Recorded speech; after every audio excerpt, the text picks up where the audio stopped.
works.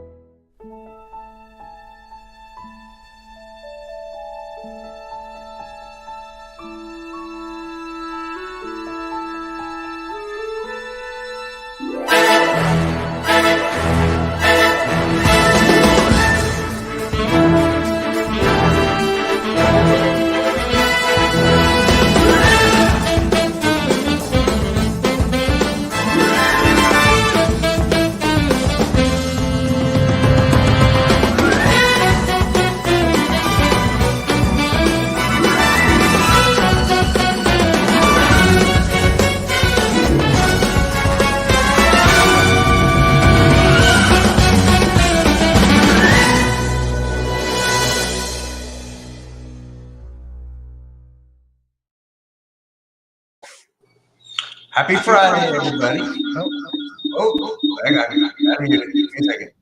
Yeah, There we go. Yeah, We're good. Again. I saved it.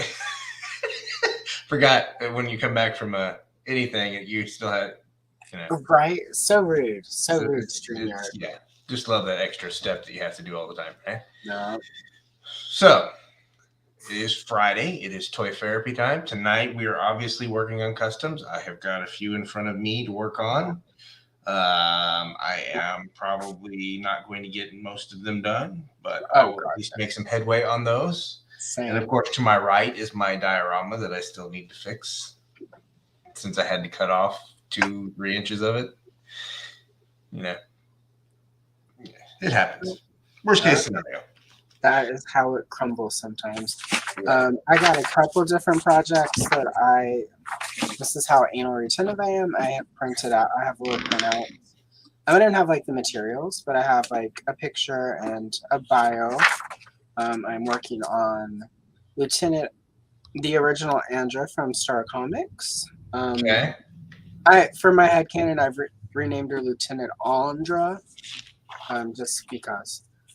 Just because I'm working on an acrobat, and I'm going to take the filmation design and sort of try to merge it with the original concept that Mattel had, that the character was developed for. And that one is sort of in progress. I just thought that looked like an extendar. I'm just saying. A little bit. I have a Marvel sprite that I've sort of hacked up, and a Marvel arcade head that I cut the head off of. And I went ahead and painted the face just so that I could sort of, I can see it. And then I'm working on a Originized motherboard. Oh, interesting. Platino, and it doesn't look like my Cobra Con from Star Comics actually printed out. That's what happens when you don't double check your printouts. But it's fine because it's just a brown Cobra Con with red trim. So yeah, I've got obviously some stuff. And then I also, just to be on the safe side, have one of my kit bashes that I'm just going to paint however, so that if I'm not feeling any of the actual projects, I can just do a kit bash. Interesting. Okay. I try to always have a kit bash when I sit down to do custom, so that if it doesn't go my way, I can make it go my way, because at least then I can walk away with something. Yeah. So I actually have this posting to my Facebook that I created a couple of weeks ago. So it's going there as well as my YouTube. So if you are on Facebook and you leave a comment on the live, during the live, it will not show me your name unless you click on the link in the thing on the actual live. There's a link from StreamYard that says click here so it'll register your name. Otherwise, you'll just come up as Facebook user. So if you want to be known as Facebook user, by all means. That's exciting. If you would like the anonymity that the Facebook user title gets you. Oh, and I also am going to probably work on the Eternian Warrior Iris. A terrible pun, just like Mattel. Yeah. Sure, it shouldn't be optic. No, I have extra eyeballs for optic. This is the because Princess of Power would often just take the concept from and then rework it so that it was for girls. So I'm gonna rework the eyeball thing for girls, and I'm just sort of throwing all my parts onto the table so that they are there. Yeah, you got a lot of parts there. I'm just saying. Yeah, I do. Shortage of parts. Well, this is just what's in the box. I have like. Oh, I know. I'm right there with you. I got this little pile over here of stuff. It's just random parts. I've got like boxes. This is where I'm starting tonight. This is a custom. It's going to be a new character. Excellent. Let's see if I can go full screen. So I've got a hair on Platino. This is going to be a new character for my G.I. Joe Classified because I want a whole brigade of I want firefighters. I want a brigade of firefighters. I'm not going crazy. I've only got 5. But I got 2 more barbecues to barbecue. To barbecue. Yeah. Well, this guy is going to be what did I say here? I had his name. Okay. Brain fart. This is what happens. No. This is totally understandable. Burnout. Yeah. The next one is going to be Backdraft. Cool. So there we go. I figured I would make some customs, do it very specific, but this guy has a very specific pattern because he's going to be the medic of the fire team. Yeah. So I have these water slides once I get him all painted up to make him into the medic of my fire brigade. I'm not working on her tonight, but I do have my in progress originized Evelyn from the movie. So, oh, nice. Yeah. I sort of had that moment when they announced her, and mine is in my pile of loot right now for Masterverse. But then I'm like, but they actually like translated the character. I want it originalized where it's like looks like Mattel sort of took it and changed it around, because that's what they would have done if they would have actually done sort of movie tie-in figures. So. And then I want to work on my Snake Sentinel. I started the paint job on him on the head. Yeah. I started on the body, but found that I didn't like the way that I molded some parts, so I had to scrape it off. So I'll be fixing the paint on that. So lots of little projects tonight. Yeah, I don't feel like I'm going to finish anything, but some of this is for content I want to make that I'm working on for whenever the content is ready. Yeah. So sort of what happens with my longer form content. It's like it happens when it happens, which works for me. Yeah, exactly. So where I'm at right now. All right. Well, I'm going to say hi to the folks in the chat. We got a few people. Happy said that he's busy tonight. He's not able to attend, but he says peace and toy on. He's saying, calling the chat / the pain crew. Okay. I like it. That's I have cool. to do that. Jacob is here from Cobweb Collector. John from Figuratively Speaking. Hello. Ed from Action Figs. Ed. Thanos Copter is here. Mr. Nolan, we can officially say that we are streaming on YouTube now. That's true. In the toy section. Once Nolan shows Black up. is here. How are you doing? Carol Geis is here. Hey, Carol. All Music Fan is here. How you doing? Hello. And Pop Actor is here. All right. Is that everybody? Nope. There's Graf. What's up, Graf? Rick. Evening. So, I have questions. Do you prime on anything or no? Sometimes and sometimes not. Right now, probably not because I'm out of primer. So what for you makes you decide that you want to prime something? Because for me, it's kind of a feel once because I always kind of try that first little bit of paint Yeah. on something just to see whether or not it's gonna take Um, very well, and then I'll either yeah, use so my friend the Mod Podge, or I'll just pull out the black primer. yeah, as you can see for Cobra Khan, I really wish I had some primer because his chest is not really. That's the one problem with Motu Origins is the chest piece is made of like a different. The Plastic. plastic is sort of that harder, shinier stuff Yeah. often, so it does not take paint as well as often the legs will just sort of soak it up. And I did some paint tests, and because he's such a dark green, they didn't come out too good. It didn't come out well. You can tell, but often what I will do in cases where I'm out of primer or too lazy, I will take one of these. This is a fabric marker, so it basically is designed to stain fabric. So I just go in and we'll do a really light coat, which I sort of already started earlier when I was doing my paint test. So I'll just go in with that. It takes a little bit since it's technically fabric dye, fabric, but it also stains the plastic better. And I'm probably with Cobra Khan gonna actually do a little sanding to give me a little bit of a surface on it. Some abrasion surface, yeah. Because the reason I picked this one is this Cobra Khan, for whatever reason, the chest, the detailing is not quite as distinctive as it is on my other Cobra Khan that I had. So that was how he became custom fodder, because he's not particularly. Paint apps weren't great. It's not even the paint apps, it's just the plastic itself. Like it might have been one of the last, because like Cobra Khan was so hard to find and he came out in spurts. This might be one of the quick redos that they did at the end after they did that Snake 3-pack where they reused a bunch of them. So yeah. So we've had a couple more people join. Sir Clifton is here. Hello, hello, Sir Clifton.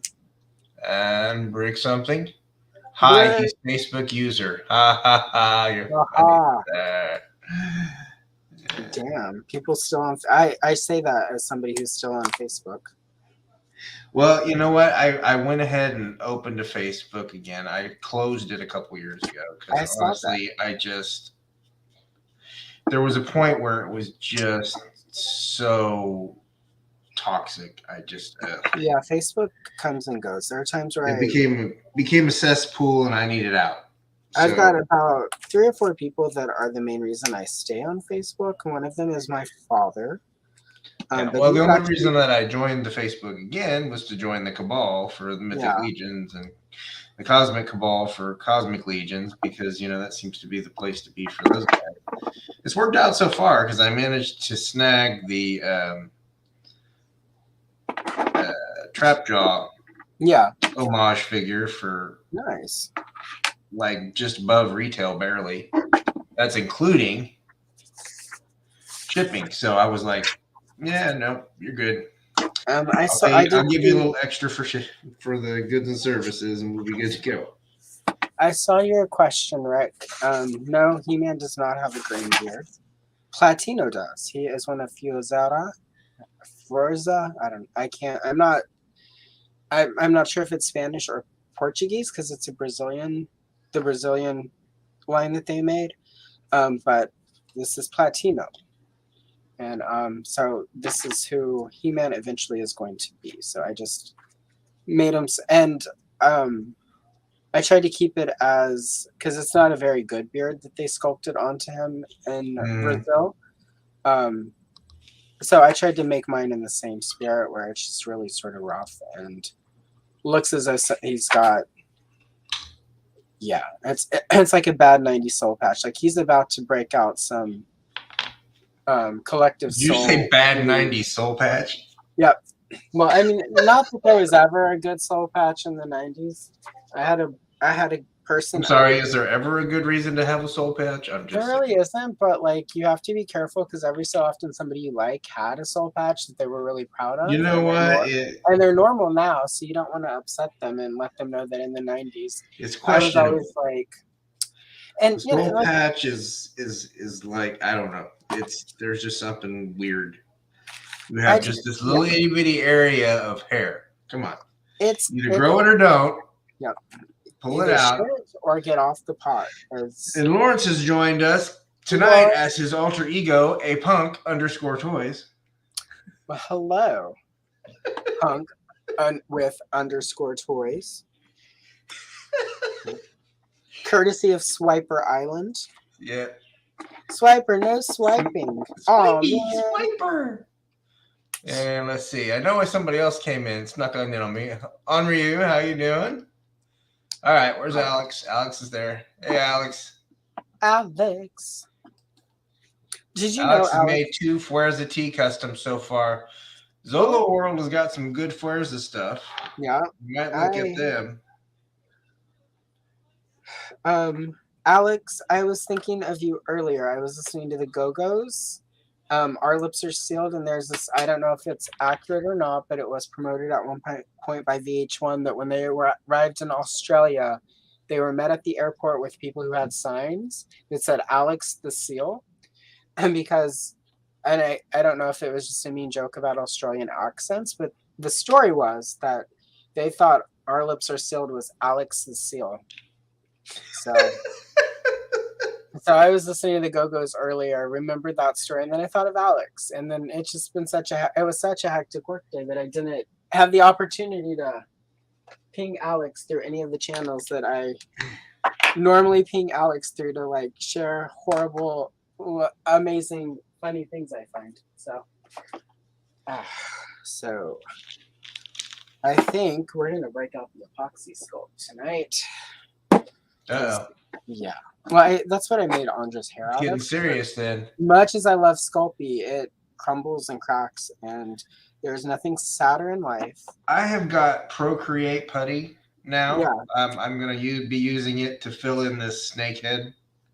I'm going Cool. to try it just to see how good it is. If it's decent, I'll use it instead, because epoxy sculpt, I never get what I need out of it. It always ends up going everywhere, and it just breaks My down. issue is it's not particularly easy to use. Like, I have a hard time sort of breaking it down, as it were. Yeah. Breaking it down. But I'm gonna try. And I apologize, everyone. I've spoken to family back home in the South, so my accent will likely come out a time or two. So apologies. Ain't nothing wrong with an accent. What you talking about? Right? I can give you all the accents you like. If that's what you like, young lady, I can give you the accent. I made the mistake of watching a little bit of Swamp People on the internet the other night. Oh. All right. It always reminds me of home, because I grew up in parts of Louisiana where people do talk like that. But then afterwards, every time I would try to say that reptilian beast, that Pagoda. Every time I've seen Swamp People, I'm just reminded of Coach Klein and the Water Boy. I'm sorry. I try. Well, it's funny because it's an exaggeration just enough to be able to say it's an exaggeration. If he had brought that down like 2 or 3, to like down from like a 17 to a 15, it would have been on point. Exactly. When I moved to Louisiana, I was like young, early, and the first, and there are regional dialects, as there are everywhere. But the first time somebody referred to mayonnaise as mayonnaise, I was very confused, and I was not a generous person in 2nd grade with that mayonnaise person. Well, I mean, let's be honest. Most 2nd graders aren't generous people. They tend to be blunt. I was a little I was even more blunt then than I am now. Yeah, well. I have a little bit of a filter. So that's that poor person who got the brunt of that one. Yeah, I feel bad. It happens. Often it happens Karen style when I'm on the phone at work, but since I'm the person calling in, it's definitely, they probably think I'm a Karen, but like when you work at an insurance company and I'm calling you and you work at you are always the Karen. Mm-hmm. Like, it doesn't matter what. Oh, I think my milliput might be dead. That felt so hard that like Yeah, I don't think it's even the heck milliput. All right. All right, I'm gonna put on this music just to have something running in the background, so in case we have moments where we're like both concentrating on something, so nobody gets bored. What I need the chat to do is tell me if it's too loud or too soft. As long as it's not Brian Adams. Adjust it. No Brian Adams. No, it is not Brian Adams. It's actually my son-in-law's music. So there we go. That sounds my fun. future son-in-law's. And plus, at this point, if I listen to Brian Adams, it violates the Anne Murray Doctrine of 1979. Dom from Toy Domination has joined us. What's up, Dom? How are you, sir? Tom. Good to see you. A lot of people thought it was Alex the Snow. Good point, Lawrence. Or should I say, punk with underscore toys. What are underscore toys? That sounds kind of dirty, Lawrence. I don't know. It's like under the counter toys. Yeah, under the carriage. It's hidden, like never to be seen. It's like taint toys. Because she's ashamed of it. It's toys for your taint. Yeah. See, I'm ashamed of the toys. I'm a toy collector. I must hide it. That's going to be some work. All right. That's right. All right. So, my rubber glove is old, which tells you how long it's been since I've used them. So we're just going to raw dog this epoxy sculpt, guys. Don't try this at home. Raw dog and epoxy sculpt. Raw I'm not sure that that's a phrase that people want to hear. Well, too bad. It's happening. I'm just saying. It's in your ear now. The choice of words could have been better.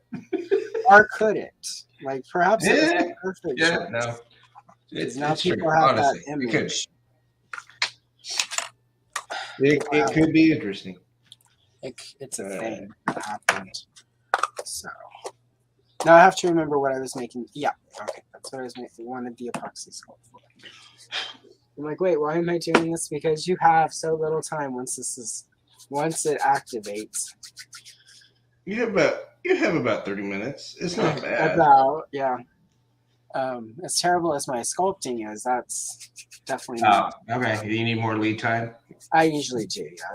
That's why I have so much of it still. And end up using Sculpey, because Sculpey just gets warm. And it gets warm and mushy like a gummy bear that's been in your pocket all day. So I printed off. Oh, nice. This minute, it's going to go on this. Okay. If I can get it to fit on there decently. Tongue lash. Exactly. I haven't decided how I'm going to do that yet, but. Tongue lasher. I have to do it that way. Oh. It's not that far off, so. Yeah, that works. So,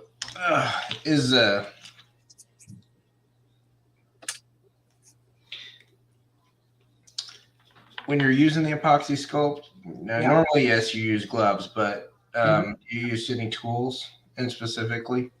I've got this little roller thing. It's going to stick to it, as it always does. But that's, yeah. Mold release. Right. That spray mold release. Yeah, that's what that'll work really well to get that to not stick. And whatever. I also technically have baby powder that's supposed to help with that, but whatever. For raw dog. Shiny Plastic People has joined us saying that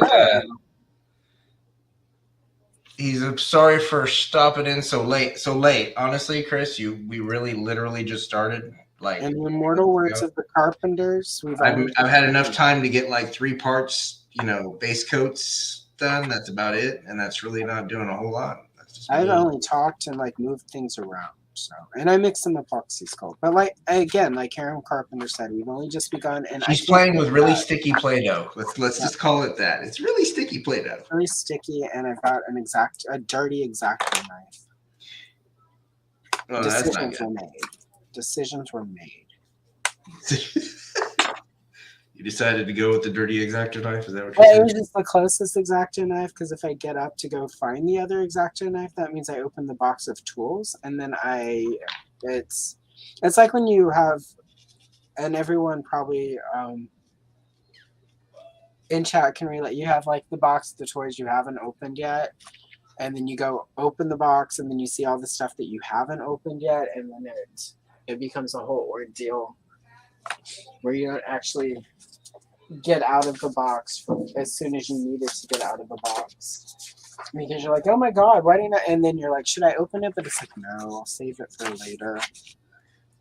Right. So opening your toolbox is opening Pandora's box, is what you're saying. I'll look at my Dremel and I'll be like, I need to like break my Dremel out. And then I'm like, but my downstore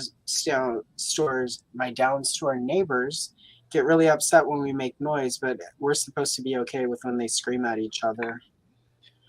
Okay, the Dremel doesn't make that much noise, does it? You don't think it does, but when you have a cunt that lives, I'm sorry, an unfortunate individual who lives downstairs from you, apparently it makes quite a bit. You mean a patience challenged person? Yeah. I think it's just partly because like he gets mad every time he goes outside at 4 a.m. and starts slamming shit around, and I go out there and I yell at him. Or when he's in the breezeway screaming at his children, I tell him to stop screaming at his children. Probably. But to be fair, like I would scream at those children if they were mine too, because they are awful. Well, they are a reflection of the parent that is parenting them. So he's out of control. They're out of control. They are all double OC, out of control, as we used to say in the 90s. In the 90s, we used to say that. The moment when you had the paint a second ago, and okay, there it is. I was like, what did I do with it?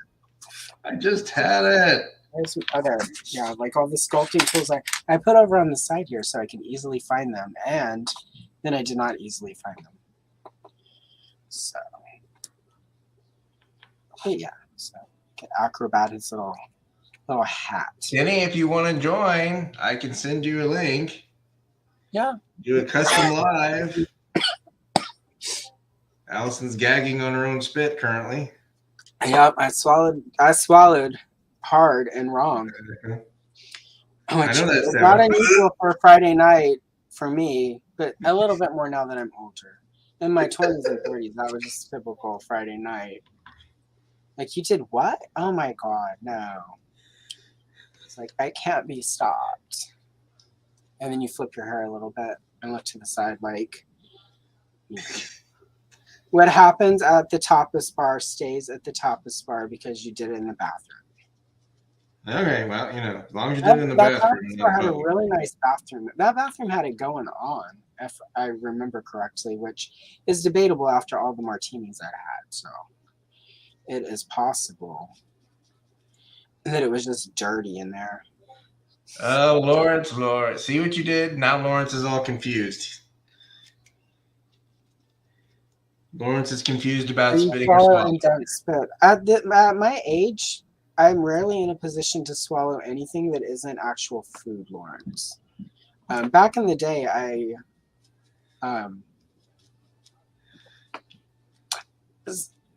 it's that thing where it's like I don't like oysters or pennies, and when you combine the flavor of those together, I definitely don't like it. So it was more often of the question isn't spit or swallow. It's more like toss your cookies or hurl. And in both cases, that's what would happen. And I will say nothing kills the vibe faster than like being in the moment and then hurling up on somebody, especially when it was after a baseball game. It does tend to put a damper on. You had like a chili dog and chili cheese fries and like 6 beers. Now there are certain people out there that enjoy vomit, as a kink. There are, and I love that for them, but it's just not my thing. If you like that, good for you. I love that for you, and I hope like you find somebody who loves that also, and the two of you can just puke on each other for all. Oh, where we're going. Right. Derailed in 30 minutes. Well, it sometimes just happens. So I know it does. It happens. I mean, at this point, you know what? If it doesn't get derailed a little bit, did you really even have a show? Yeah, right. If it's not, I mean, and this wasn't even just technically not a typical. I mean, but this is why I've been through like 4 or 5 therapists because this is what my therapy session turns into usually. And I often get people who are like from there. I think in general, a lot of people who go into therapy and get into the sort of private practices that I would go to have had a very sheltered upbringing, and you never want to have to explain in the middle of a therapy session what a Boston steamer is whenever you're like talking about it to your therapist and they're like, wait, what's that? And then you're like, how do you not know this? You're in therapy. Like, you're a therapist. You're supposed to talk to people about messed up shit that's happened. How do you not literally messed up shit? How do you not know what a Boston steamer is? Well, you know, in their defense, not all of them are sex therapists. I feel like if you see anybody as a if therapist, you want the truth, know, most of the people that I know that have done they go into therapy. There's a reason they go into therapy is because they need it too. They need it themselves. That's probably so they've had a damaging background would be the word I would use. Yeah, that's not. Excuse me. That's a very generous way of saying. Yeah, They didn't get none. They couldn't get none. They should never get none. I had a therapist one time, I think, where I was like, well, this was also like the session where I'm like, I think I need to fire you, ma'am. But I just looked at her, I'm like, so when is the last time you got laid? And she's like, that's not appropriate. I'm like, I think it is because you're asking me questions that as somebody who's older, you should know. Like, what are they teaching you kids in medical school? So, I mean, obviously it's not about the body. Like, I don't know. It was just disappointing that I had to break some stuff down. Like, you know what? Sometimes you have to do that for people. Yeah, it's true. Everybody has experience. Sometimes you have to break it down and it's like, come on, Rebecca. Sometimes you got to spoon feed them. Well, that wasn't what I explained, but okay. Spoon feed. I do remember that once I realized she didn't know anything, that I did sort of move at times into that, like, where I would try to think up the most messed up thing that I could think of that had happened, that I could talk about. You were going for shock value. Yeah, I wanted to. I was like, I wanted it to turn into like that movie where it's like you both learn from each other, and that messes with the dynamic quite a bit. It really does, and that's the problem. Is I often take. It's been many years since this has happened, but I used to take a very adversarial relationship with my therapist. It was just like, oh well, where do you get off? Like, what makes you qualified other than like that degree and all those years of school and the fact you've been doing this for like 7 years, Carl. Also, your therapist, he does not appreciate it if you call him Carl. Right? I'm just saying. Well, if his name's not Carl. You have so many problems with Carl, you're going to run out of people to call Carl. I'm just saying. Yeah, it's true. Yeah. So you may have to come up with a secondary name just to cover your bases. That's a good point. What's that Swiper Island guy's name? Chad or which guy? The Swiper Island. Oh, I don't know what his name is. Anyway. Don't bother. I'll just start using. I'm sure Lawrence knows his name. Oh, I bet. Like, I would hope it would. Technically, wouldn't it have? You know what? I tried to get Lawrence to, find out an address that we can send him a care package. I have. Oh my God! So many people would love to send glitter. I'm sure. Oh no! I have a better glitter. I have a better package than Are you gonna send Brian Adams to his house to sing Serenade in the Yard? You know what? He's Canadian, so maybe. And I mean, he certainly sounds like he has earned at least a little bit of Brian Adams in his life. I was thinking I was going to send him a few, It's plastic. It's a toy. Yeah, that's a good point. It's rubber and flexible. Yes, it's flexible at times. Sometimes, yeah. You But have I'm to eating warm it up. comically large, along with a bottle of assistance. There you go. Like some send him a bottle of Wesson oil so you can have Wessonality.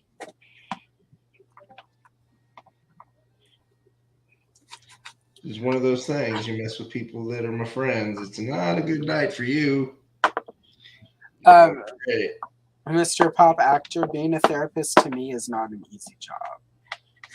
Several of my therapists. Speaking as a former therapist, I can tell you that it is a awful job because you have to deal with everybody's drama, including your own trauma, while you're dealing with their trauma. Several of my former therapists probably deserve like a Purple Heart for surviving. I had one who retired on me. He was 36. It's hard Well, not I don't to think take that was one. necessarily your fault. Yeah, he was like, I'm moving to Colorado to grow weed or some such. I was just like, huh. He was actually All a he pretty would have good had to do is wait around.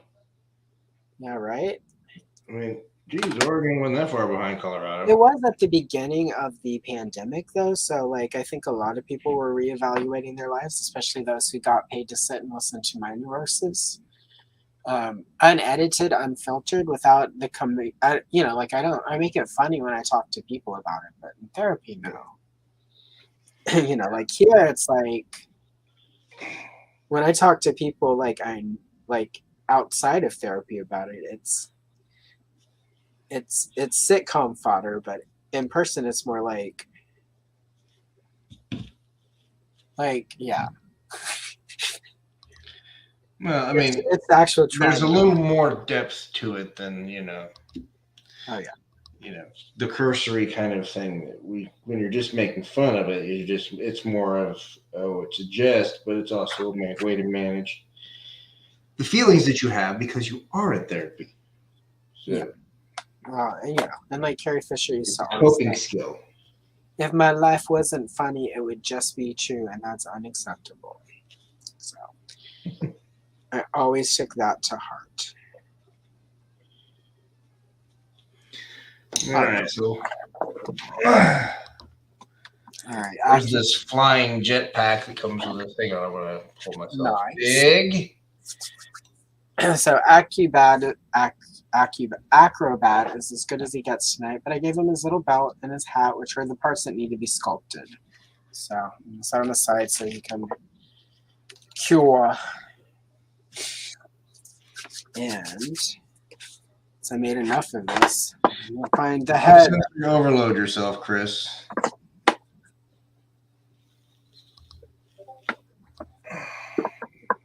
All right. Yeah. I'm now remembering why I didn't go to the salon and get my nails done today. Just looking at them, I'm like, they're gnarly. Why didn't I go to? And I'm like, oh yeah, right. Yeah. You never know when the night will involve acetone. Yeah, well, that'll end any nails that you do have. So. Yeah. These are. Yeah, because they would pop off with the acetone. That's how they do. They just put your hand under, like, kinder, gentler acetone than what I use. So. Yeah. Yeah, the acetone that we use is a little more intense. I use the 100%. Yeah. I need to get like the actual fingernail polish remover kind because that's gentler and doesn't melt action figures as fast, so you have more time. Everybody needs more time with the acetone. Otherwise, you have to do it right over the sink and have the hot water to like wash it. And yeah. It's an ordeal. That was one of the first ways I started doing customs as a kid. I would buy extra Shira figures and then use fingernail polish remover to remove all the paints and then repaint them. and I would make like clothes for them by like taking sheets and sheets of toilet paper and wetting it and then layering it and using acrylic paint to make like a paper mache with it, and then I would let that dry. Interesting.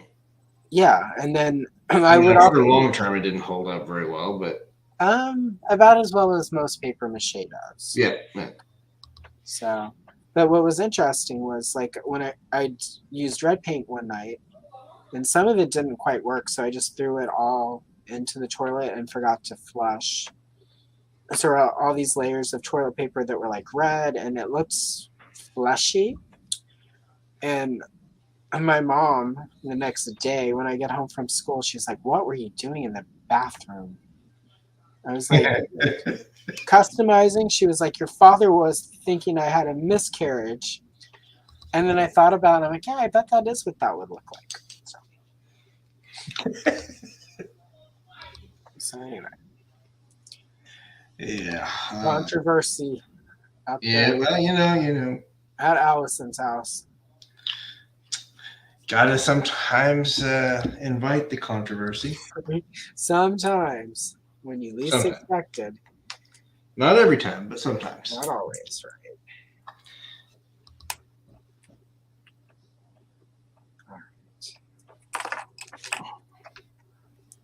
right. Okay, now let's make this bitch some hair without slicing myself up. Yeah, don't cut yourself. I did that at one point during the pandemic where I just like cut right with an X-Acto right into my thumb. I was trying to. Oh, I do it. I've done that, so many times, carving this dyer that's sitting over here to my. I don't know what it is. I just do it. It's like, I didn't need my thumbs, right? Yeah. It was actually, it was, this is how long that Evelyn, the movie Evelyn has been in process. It was when I was trimming off like the baubles and stuff on her chest so that I could sand it down. And it just, I was, of course, did the stupid thing where I was cutting toward myself and it went right into my thumb and bled all over the place. So yeah, that was pretty intense. Yeah. But what else? It's all those fun times, right? Fun times. It's all fun and games until somebody slices their finger all the fuck.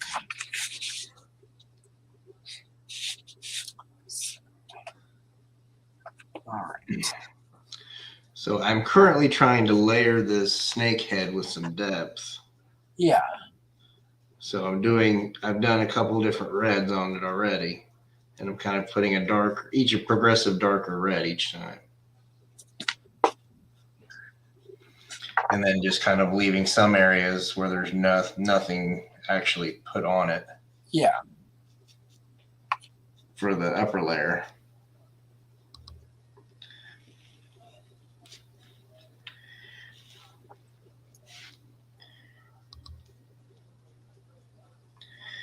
This is my gory red, and I don't know how gory it is, but it's red.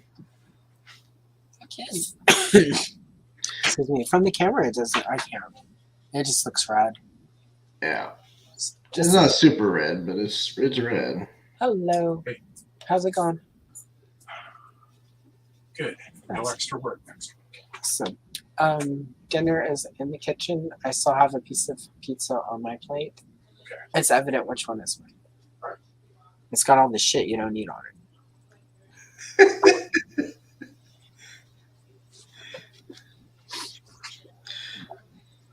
Nah, I just got home from work.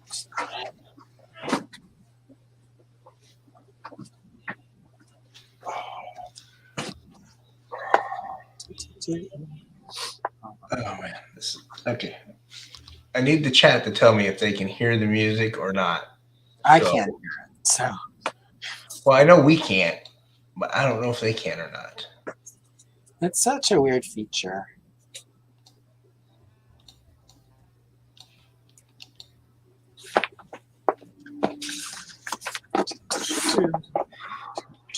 Well, Chris, you have to make a choice at some point where you're not watching two wrestling shows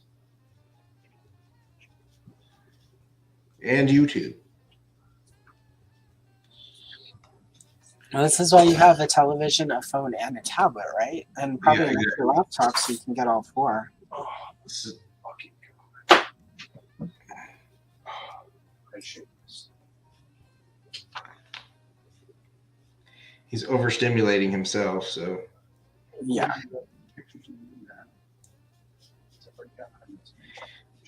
that's why he was overstimulated. That makes sense. Yeah, it happens. Happy Saturday to you, Eldor. How you doing? Hello, Eldor. Triple.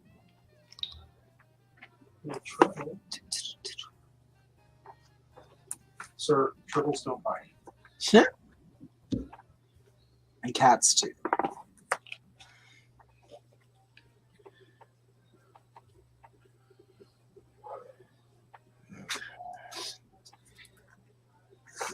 Come on. Come on. Go where I need you to go. Do not. You're meandering a little bit, but it's not bad. I mean, it's not like I'm going to keep that silver anyway. So.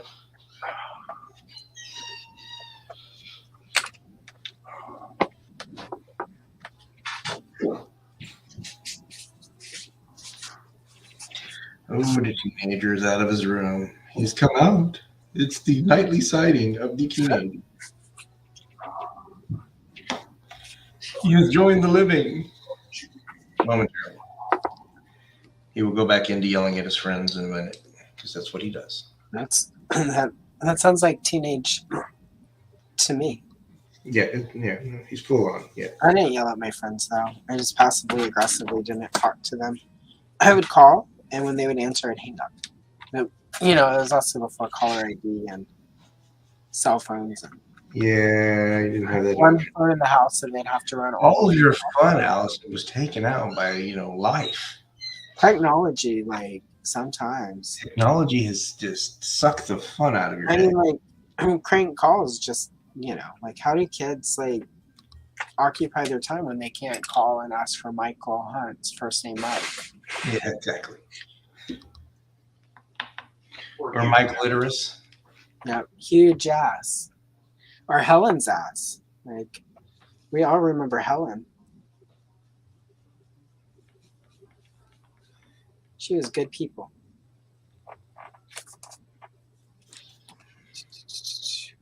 Aw, Rick has a date on Christmas. Well, that's a strange time for a date, but I guess if it works. Hopefully Rick and his date are both in the giving mood. Yep, hopefully it's a Christmas with bonus package. Ho, ho, ho, indeed.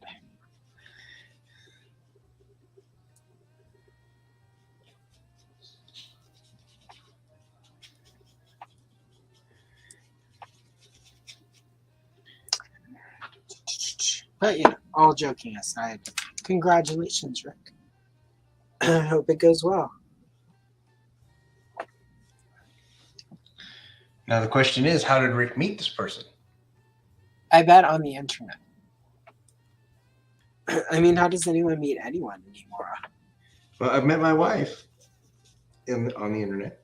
No, that's how I met Matt. Back in the old internet.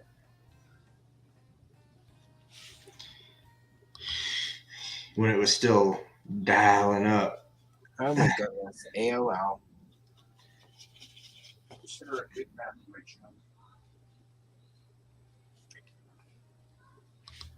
Somebody call your house and kick you off the internet in the middle of your 3-hour download of a single song from Napster. Yes. And then Metallica try to come after you, and it's like, sir, I would not download any of your shit. Or the extended period that you would, download the Phantom Menace trailer. Oh my god, that was definitely an ordeal. I can still remember. Just to watch it in terrible resolution at that. Oh yeah, little itty bitty square on the screen. Yeah. No. Ironically, the Jar Jar Binks looked really good. That's what I think. I wish Disney would do is a special edition of the Phantom Menace where they go back and like redo all the old CGI and then dub in some better voices for the Gungans and Jar Jar Binks. I feel like if they just fixed the, like the weird and the weirdness around the voices, like I think it would level Jar Jar up and make him less. You don't even know her last name, and she invited you to her parent, Rick. I think I saw that movie. Yeah. Remember, Rick, if you're a virgin, you don't die. But if you're not a virgin, you might die. So I'm just like, I'm going to assume that you're not a virgin at this stage in the game, Rick. But I don't want to make assumptions. You could be one of those people who's saving themselves for marriage. Or Luke Perry. Oh, wait. And Well, do not save yourself. Do not save yourselves for Luke Perry anymore, people. It's gonna be a heck of a long wait. Or like, unless you have a shovel and you're into that sort of thing. Ew. There's some people who are into it. Like, And cue the awkward necrophilia joke. right? Well, I mean, the problem with necrophilia is they can't consent. So, like, yeah, no. Honestly, that's. well, I mean, there's also some like health concerns, like plenty of weird fetishes, but that one's for me is kind of one of the ones that just kind of takes the cake. It's like, really? Yeah, it's an interesting one. I don't think I've never openly known somebody into necrophilia. Nobody's gonna admit to that openly for the most part. It's a good point. Except on Dr. Phil and whatever, because they're fake at that point. Catch me on the outside of that cemetery. Yeah. Oh my God. I'll go visit your mama in her grave. Right?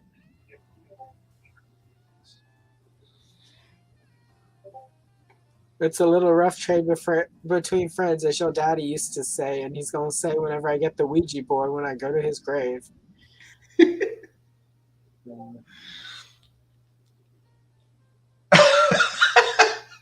Reconcile. I'm saving myself. Sure, Allison. Sure. Well, like you don't want to ever guess somebody's sexual morality or sexual hang-ups or whatever. There's that entire 40-year-old virgin movie. Like Rick could be a 40-year-old virgin. Plus, it's also And he could also be a 40-year-old version. I don't know, whichever way you want to Yeah, go. it's true. Yeah, As long as he's not a 40-year-old sturgeon, because how would you even type on the internet? That would indicate the sturgeons have. Don't take any drinks from them. I'm just saying. Yeah. Pour your own. Yeah, pour your own. Make sure you're drinking from the same carafe as everyone else, because Nolan, there have been coroners all around the world caught doing that. I personally just. I mean, I kind of some, like based on a few of the people I've dated, I've gotten sort of the like needing the silence. Like, sometimes when you're in that space, you just need them to shut up and like be there, but not talk to you. And like, so I guess I could see that, like, if that's just your problem, like, where you can never intimately, like, but I don't know. I dated this dude one time, like, about, 15 years ago, and, like, it was just supposed to be, like, friends. not even in his 30s yet. Yeah, sure, Rick. Okay, Rick. Sure, Jan. Anyway. But yeah, about 10 years ago, I dated this dude, and, like, it was just supposed to be, no strings attached. It was, like, I couldn't go to his place because he was living at the halfway house. You know how that goes. You can't have guests there in your room. But after intimate moments, the first time we're at my house, obviously, because I've never lived in a halfway house. So, afterwards, though, he was all like, it was just that peaceful moment afterwards where everything is come along nicely and you're just blissed and you're happy and you're just laying there, and he just all of a sudden he goes, I think the reason my father and I never got along was, and I was just like, oh Jesus, why so I had to listen to that for like 2 or 3 minutes before I'm like, I think I have a second win, let's go again. And he was like, I don't think I can. I'm like, I will figure out a way to make that happen. And I did, because Allison, is the uncomfortable conversation. Yeah, anything is better than talking about why you. It's just we weren't, that wasn't what that relationship was. We weren't friends. It just wasn't the time or the place. No, probably not. But you know what? That's kind of what happens. Some people when they let their guard down after that moment, that refractory period. Yeah, it's true. They're vulnerable, so they're gonna say shit that they don't need to be saying. Well, he's also from New York, and he had like that thick New York accent, so it was like a sweat hog situation, and just it's like you've got less attractive John Travolta in your bed trying to talk about his problems with his dad, and I'm just like, I can't. Less attractive. It's too much. Oh, that's funny. Oh, goodness gracious. Yeah. So let's see. It's true, Rick. I know too much I don't about know what Chris is responding to, and he's saying fine. What is he fine? What's fine? Oh, wait. Calls me young at 40, but you still have much life ahead of you. It's true. Yeah, that depends. Yeah, that's important. If you're in a doomsday call, it's only a matter of time. Time is relative. Yeah.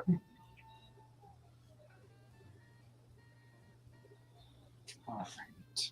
Okay. So I think we are done with this sculpting stuff.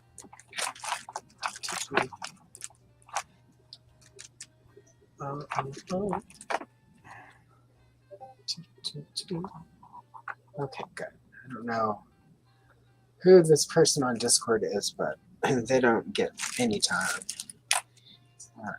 The person on Discord is what? Somebody just keeps sending messages through Discord, and it's like it's not somebody that I know well enough to talk to. They're probably DM or whatever. So. Yeah, I keep forgetting to turn off Discord before I come on live. Sometimes, so I'll hear the warning every like 12 seconds. Yeah, well, I mean, like we use it for work, so I tend to just leave mine on for hours. Which is why sometimes it shows me online, but I'm really not. Yeah, yours is like mine, where it just sits in the background forever. Yeah.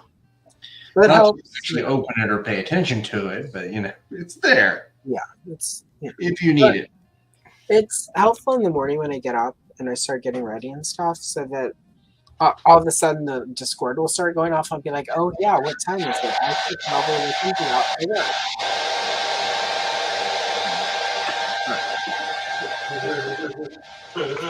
Alright, so that's what we got going for Andra's head. I gave her some hair. So there's the snake head now. Just insecure. And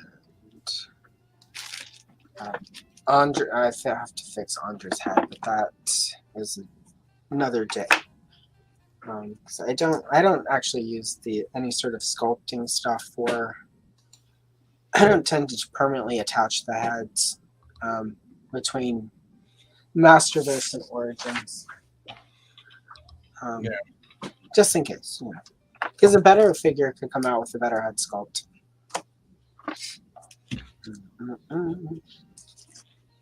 No. Yeah, that would require boiling pot. So.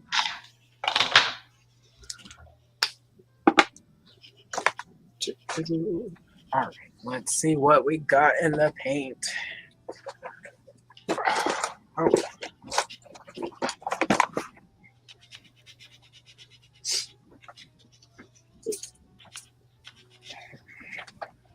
miss being the kid, being a teen, growing up in the 80s.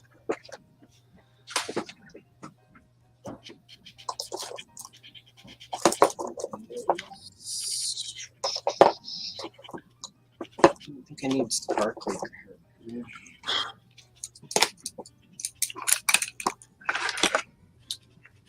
So when did you start customizing figures, Aaron? I mean, I guess I would have done it a little bit as a kid when I was, taking the backs off of Go figures and putting arms on different arms. But as far as, this time, it just kind of came naturally because I wanted a couple figures that they didn't make. And I bought a customized figure to kind of see how it was put together. Yeah. Way too much for it. But once I got it in hand, I was able to see, oh, well, this isn't that complicated and I can do it. So it was about a year 14, 16 months ago, maybe. I think the first thing I did was just a Cobra Commander head. First thing that I actually painted. It's a popular one. And sculpted. Because I took a McFarlane Grifter head, took the hair off, and then just sculpted the rest of the skull in place, and then went from there, and then from there it was, started working with Sculpey with the Pythona and That came out pretty good. I mean, you had some issues with it, but Yeah, I know. It was more of, I should have put it together before I did the sculpted pieces on it. That was just one of those lessons that you learn. Yep. You put it together without doing that, and it ends up being bad. Sometimes it's just the way it goes. You learn the hard way. Yeah. Well, and that's the thing is that a lot of the stuff that's, I end up breaking hips and, snapping off the waist dumbbells when they're not like the dumbbells. I don't like the new ones. The new ones are weird. They're not as, I guess for lack of a better word, as dumbbelly. They're more like little trees. Yeah. Happy little trees. Pain in the ass to get off, even after you soak it for a ton of time in boiling water.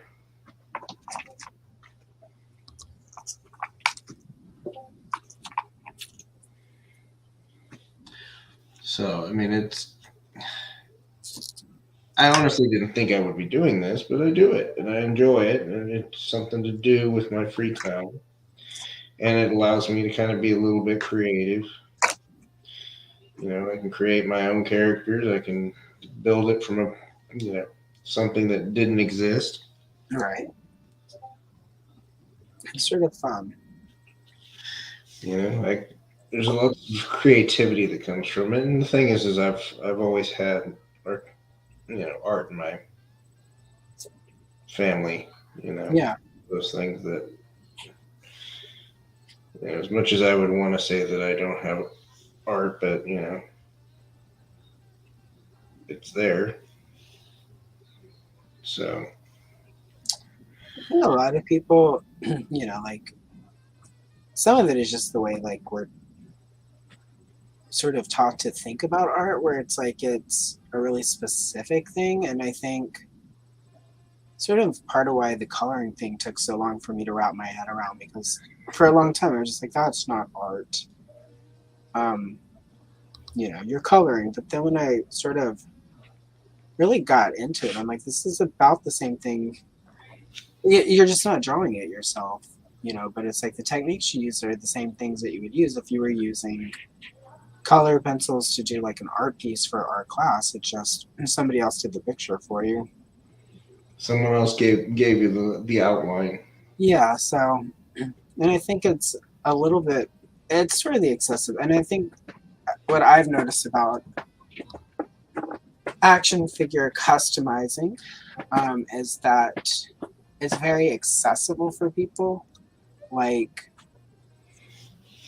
it's just sort of one of those things where it's like anybody, if they take a little time, can customize figures.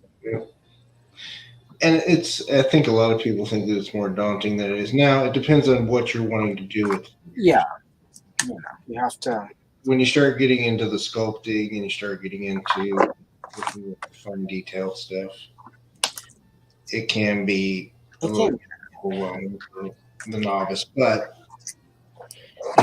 doing, let's say, something simple like a black, pretty much anybody can do those. You just get some paint and some water and go to town. That's true.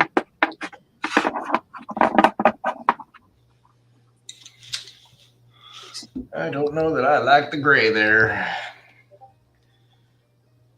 I'm going to try this. I'll try the hammered copper. Poke you.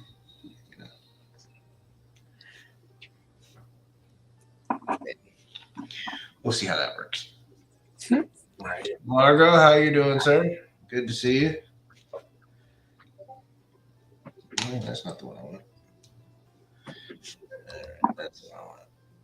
All right, come here. Yeah, I like that better. Much better color. See, because I don't really have anything to go off of on this one, I kind of am improvising on this quite a bit because it was a Warhammer figure. Yeah. Past tense. It was a McFarlane Warhammer, and I've kind of decimated him, converting him to this Snake Sentinel, which was part of the cartoon. Now, ideally, the Snake Sentinels were like the size of X-Men. You know what? I'm doing a 7-inch giant size robot here, so we'll go with that. Sometimes. All right. Decent-ish layer of green that I just need to let get gross and dry so that I can then go in and add more to it.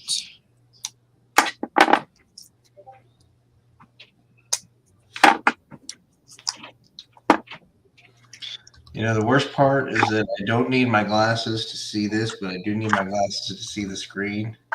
Right. So, old.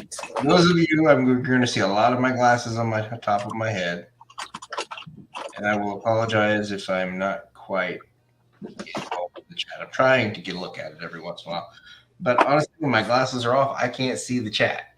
I mean, I can see that there's words there, but I am not able to read any of them because I'm on my old laptop too. So it's the smaller laptop, but it does its job. That's all I needed to do. I didn't want to have to haul around the other laptop around the house just to get it to the kitchen table. Right. So it's like I have my work laptop today, so let's just take it. Well, that was the nice thing about figuring out finally how to flip the phone so that it was in landscape. Because I had a separate web, which, as you saw the other night when we did the pre-record, my phone died. Yeah. Had to break it back out. But that was just, I had a different setup on my desk just to facilitate that, and I was not happy because in that setup there's less of this. I still have to finish resetting everything. Trying to get everything set up so when I do lives, I've got my vintage crystal castle behind me, and Well, there won't be toys in my lives unless I decide, get a wild hair up my ass and run a hard line somewhere. Yeah. Other than my living room. So, and I don't feel like doing that because running the first, because it's a enclosed system in my house. Yeah. It's energy efficient. So I have to drill through shitload of insulation. It's just not worth the time. Yeah.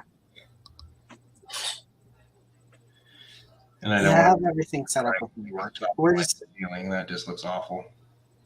We're just running out of space as we sort of prep to buy something. And Eternia arrives in February. Anyway, that's future Allison problem there. But that's like a 2 or 3 month. Yeah, well, his tank was a future Aaron problem, and then it shows up. So that future problem comes faster than you think.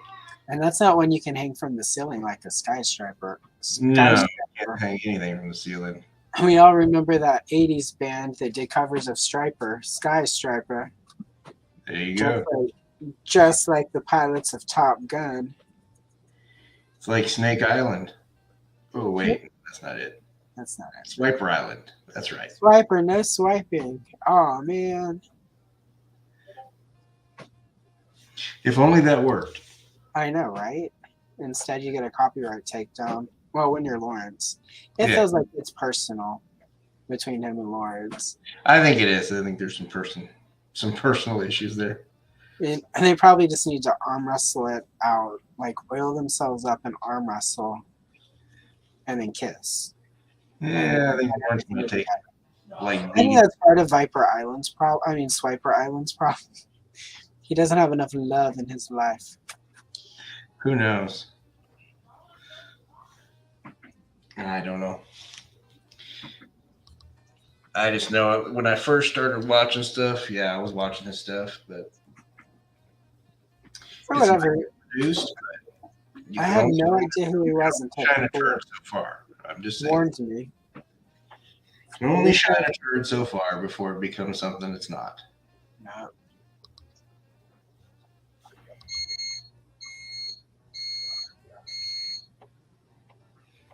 Is your house blowing up? Do we need? No, that is the foot massager. Okay. That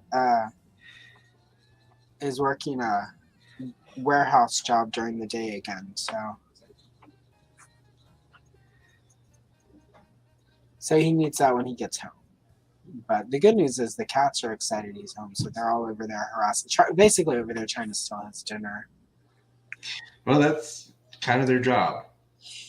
Yeah, a little bit. Yeah, no, they're being kitties. That's what they do. Bad kitties, bad cows.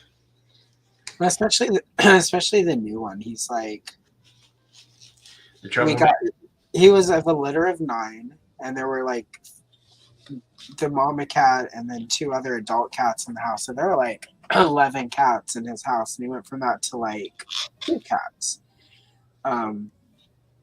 So I assume is coming from a place, because when there's that many cats, there's no way he was getting enough food. So he gets pretty worked up. And if he steals your food and you try to take it from him, he'll growl like a werewolf. It's like, roar. Which he doesn't do as much because, it's not like we really have to take food from him. But when he was a kitten, we would put down wet food for him. You have to, so that, because if they just gobble it down and then they throw up, like, that's no good.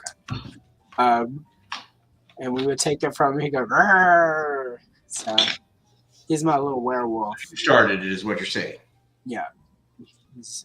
He is chilled out, though. But he's also like, let's see, we got him in August at like 4 weeks old. So he's old. It's almost time to go get him snipped. Because right now what we're dealing with is kitty hormones is all of the crazy testosterone stuff kicks in. Well, or whatever cats have. I don't know if cats have testosterone. Yeah, testosterone. Okay.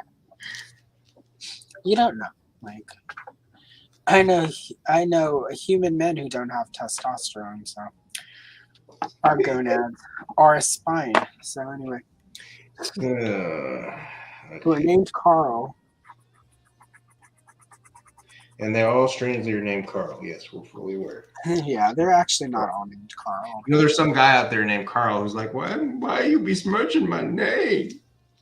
What did that do to you? Oh, he knows. You know, Carl. You know what you did.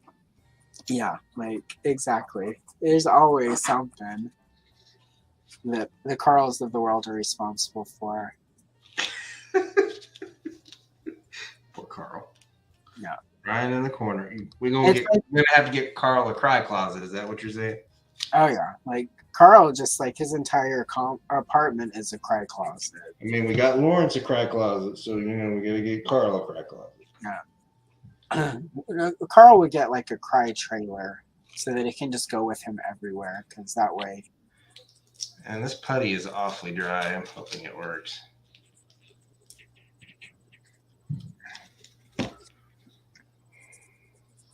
As I'm doing this, I'm like, why didn't I just use some extra clamp champ arms for this? But the brown one it had matched, so that's why. I would have still had to paint that.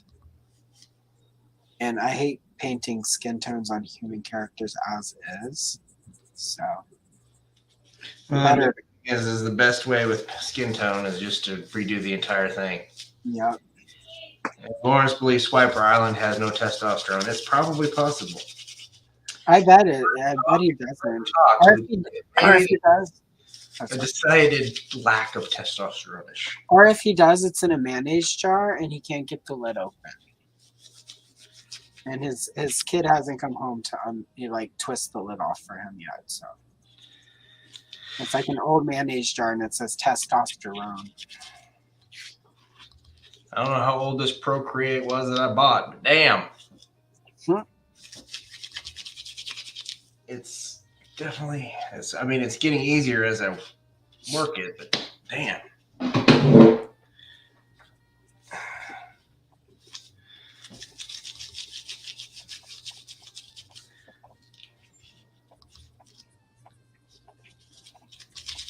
Oh, come on.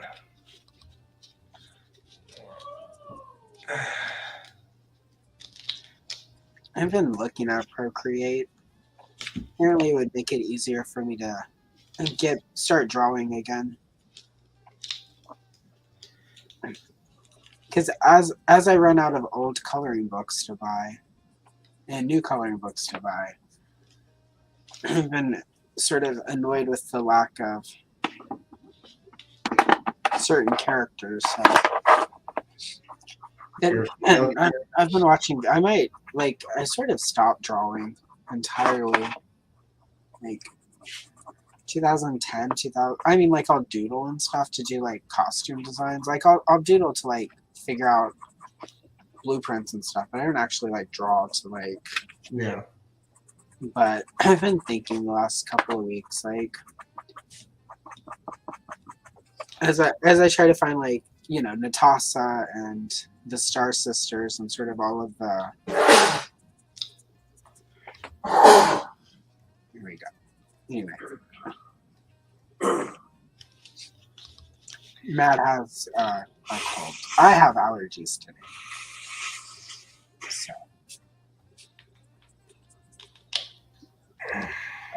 Anyway. Yeah, I think I've been thinking about drawing again. I've been watching YouTube tutorials because everything's on YouTube. Of course, everything's on YouTube. That's why we're all here. It's sort of what's funny. Like Friday night. I was talking to somebody I haven't seen in a while, and they were like, "What is it you do on YouTube?" I'm like, "I color pictures from old coloring books." On the internet, and she's like, "Wait, what? People watch that?" I'm like, "Not a lot, but people watch it." Like, yeah. She was just surprised, and I'm just like, "Well, of course you're surprised. You have no imagination." I didn't say that to her face. I have to work with her, but I'm kidding. So all of the people I work with are actually pretty cool about the YouTube thing. They sort of have forgiven that I'm probably regularly going to drop links in our sort of show your life chat room on our work Discord, and invite them. I mean, they don't really. I think like so they watch it sort of after the fact. They don't actually like go to like premieres or anything. But I Yeah. premiere right after work, so I don't blame them. I would, like if I weren't on YouTube, and if all my friends weren't on YouTube, I wouldn't be, like 5:30, 6 o'clock my time when everyone's, like right now, like 10 years ago, I would have been at happy hour getting smashed and crank calling one of my ex Carls and reminding him that he ain't shit and he'll never be shit.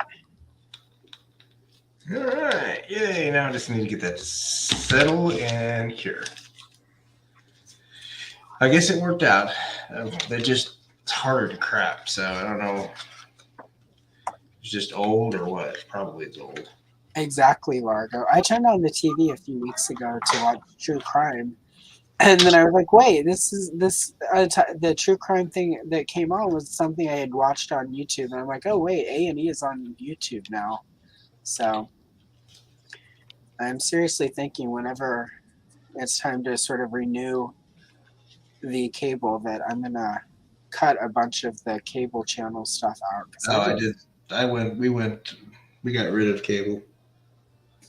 It's sort of more expensive. It's like really inexpensive to get it in the beginning when you need internet because they make the internet part so expensive. Yeah. Unless you get the cable too. It's like you're already being overcharged for internet. Why not just get overcharged a little? But then over time it goes up. So Yeah. Well, no, we haven't had regular cable in about 2 years now. I even actually turned off like HBO and I don't miss it, but I still have like the apps and all that other stuff. I don't have anything right now. I turned off Disney right after Ahsoka ended. I'll turn Disney on over the holiday because I tend to like. I'm gonna have. I'm just curious about your markers. I don't think it's markets. You're talking about me or her? Yeah. These are our Arteza permanent fabric markers. And they basically stain the plastic, so you have to give them time. You just still have to like do like a sealant on them, but they work pretty good. So, and I do better with pen or pencil than I do with a paintbrush. I wish that weren't true, but it is. So the pen is mightier than the brush in this house. Anyway. Also, my elementary art school teacher was always horrified about how poor my habits around cleaning brushes were. So. Well, I mean, brush care becomes one of those things that's important if you don't want to have to buy brushes all the time. Accurate. It's after you start spending hundreds of dollars in brushes.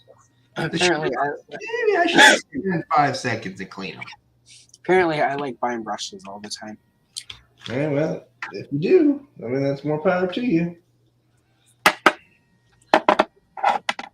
More power to you if that's what you want to do. I'm having that moment when I'm sitting here painting this Cobra Khan, realizing how much I could probably flip him for. I'm like, is it really too late? It's too late. I pre-ordered him way before. It just took forever to get him. I think that kind of makes it easier when I'm customizing a figure that is currently not cheap, is that when I bought it, it wasn't like that. Yeah. Well, I mean, that's the trick for me, is finding those figures that I don't mind butchering. Right. Yeah, I couldn't. It's one of the reasons why I've only done 2 Mythic Legion customs, because I screw that up. That's $50, but I mean, it goes on there easily and comes off pretty easily. I haven't had an issue with it so far, but it's definitely one of those ones that I go a little bit slower on than I would normally go on a cut.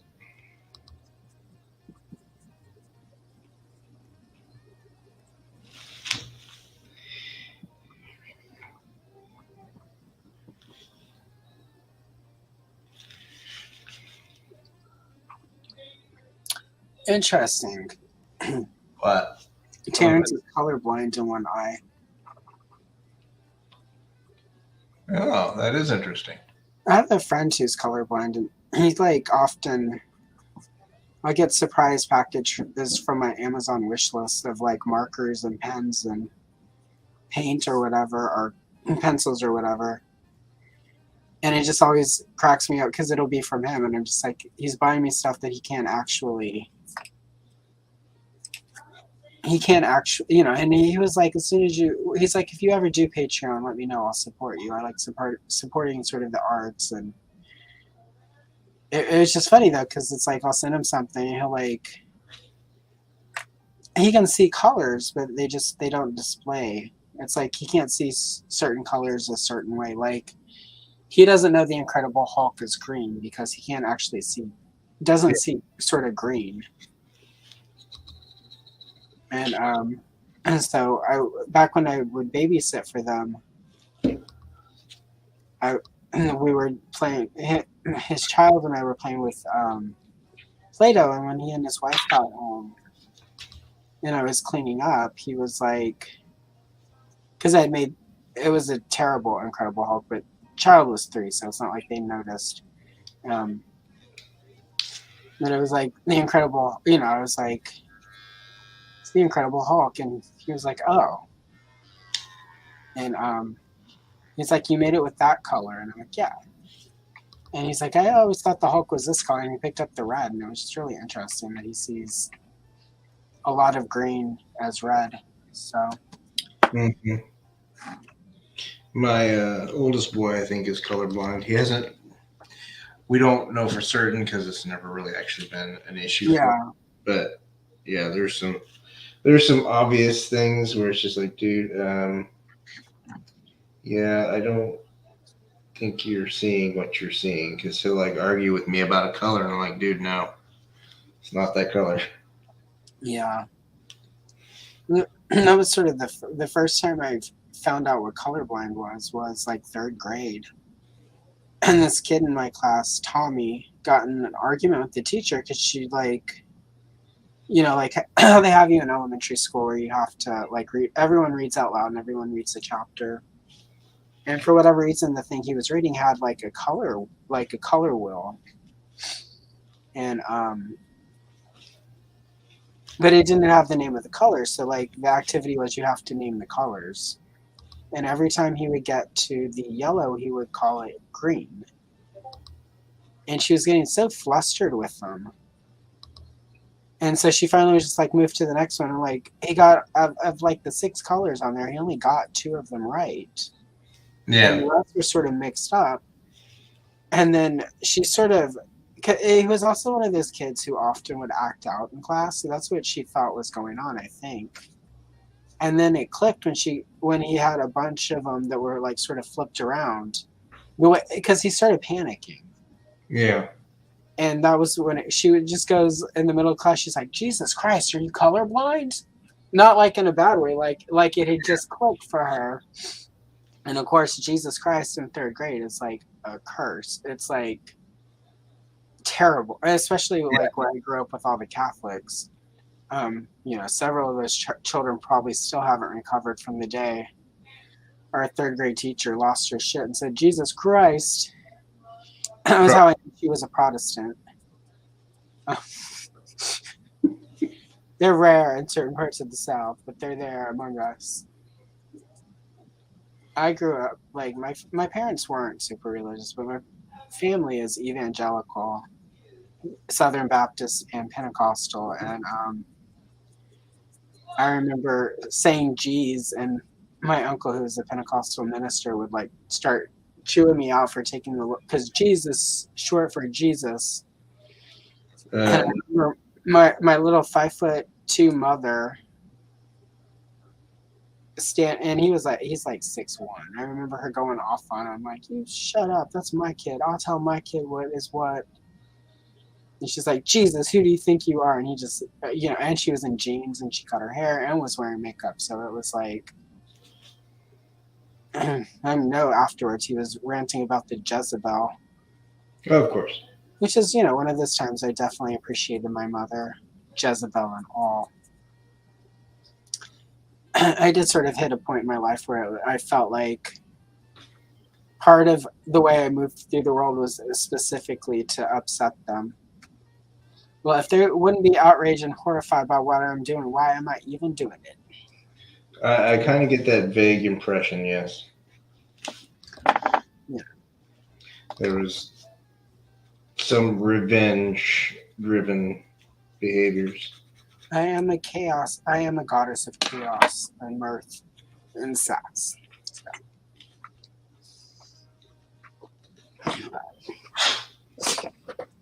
Because somebody has to be.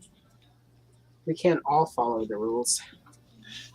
Well, I mean, we can bend the rules. Everyone can bend the rules.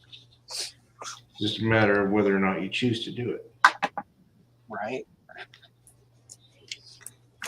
Oh, and here is, for anyone still watching, and Terrence. We still have 10 people watching. They're amused, I'm assuming, by our anecdotal. Well, Terrence is sharing that he was raised Roman Catholic. I think that's sort of where I landed. I mean, I bounced around. I went through that church, that high school youth group phase because if all of your friends are in the youth group,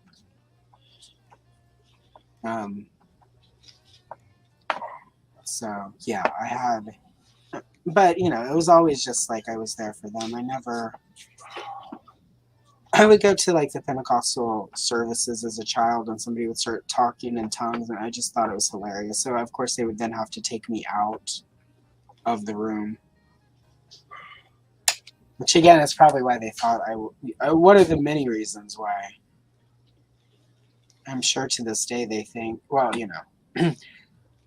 I'm far more liberal than, and for them liberal is anyone who isn't their religion and isn't hardcore. Yeah. So, but I'm obviously on the Hell Express, which is fine because as I told them, if you guys are going to heaven, it's going to suck. I'll gladly go elsewhere.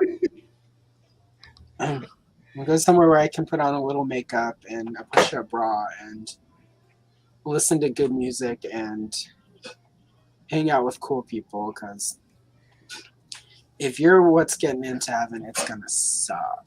Well, they say that like it's a threat to you, right? Yeah, right. Like, oh my God, you're going to exclude me from your sectarian afterlife? Yeah, you sure you want that to be what you think? Okay. It doesn't sound much like heaven to me. So. Exactly. They're all old though, so they'll die soon and they'll find out whatever's actually gonna happen. That's good. And it's like I told my aunt, when you die, I'm gonna go to your grave every day. Well, not every day, but like every anniversary of your death and shit on it. Shit right there on the grave. I don't think she believes me, but trust me, if anything can get me to go back to the South, that would be it. And keep it petty. Is that what you're telling me? I don't think it's petty so much as just dessert. Like you've earned, you carry yourself a certain way through this life, and I need to mark the occasion, as it were, appropriately. And so, yeah, I'm gonna Amber Heard her, but in this case, she earned it. So. I don't know if I actually do that because I'm not somebody who can. I have a hard time using a public bathroom for like actual bathroom activities. It's always too dirty, and they don't always have this. They planned until you said that, and then it just went off the rails. Right. I'm all fine until I have to, like drop trow in public, Mm-hmm.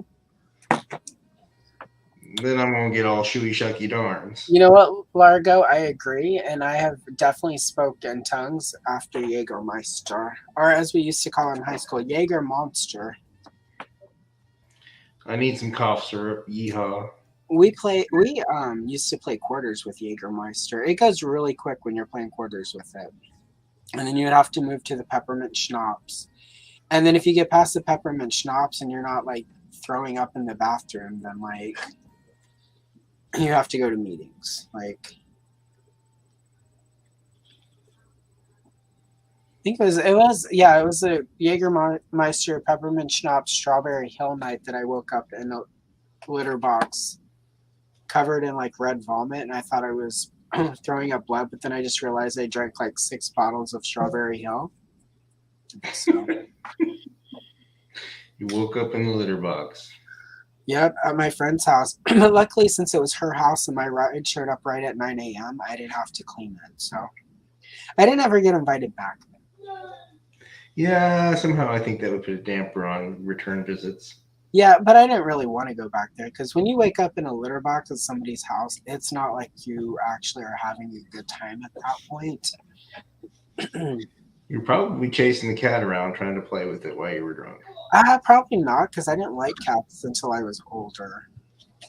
Uh-huh. I like went through that phase where as a child I liked cats, and then from like I don't know, like 12 to 20, like I didn't have the except for my pet pig. I didn't really like animals. They were needy.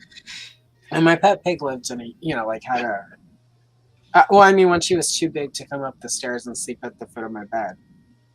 Well, I mean the like at the bottom, like she couldn't jump up on the bed anymore, and I couldn't lift her because they get really, potbelly pigs get really big, and heavy. And she was like 600 pounds whenever I had to like find her a new home so I could move away. So, but yeah, when I had her and she was a piglet, she would sleep on my feet and keep them all warm. And we would go out for walks, and she would beat up the weenie dog that lived across the street. Fucking hated that dog. One day she did get off the leash and she went and ate our neighbor's flowers. And it's a pig. Like pigs just are gonna eat.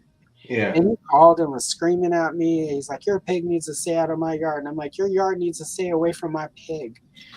It was not a rational conversation on either side, and it ended with me screaming, "You need to drop dead, old man." And then he dropped dead a week later. And then his wife came over and was like, "Your pig can come over and eat our flowers anytime."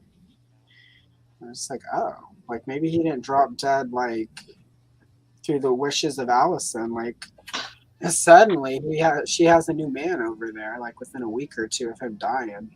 She wants her pig to be rude. Yeah. So You're all wrapped up in the drama. oh yeah.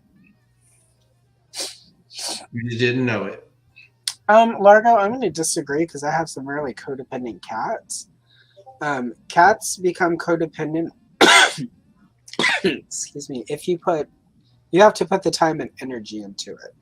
They're really aloof until they're not, and then they can be neat as hell. Like this little kitten we have last night at like, well, I should have been in bed. It was like way too late.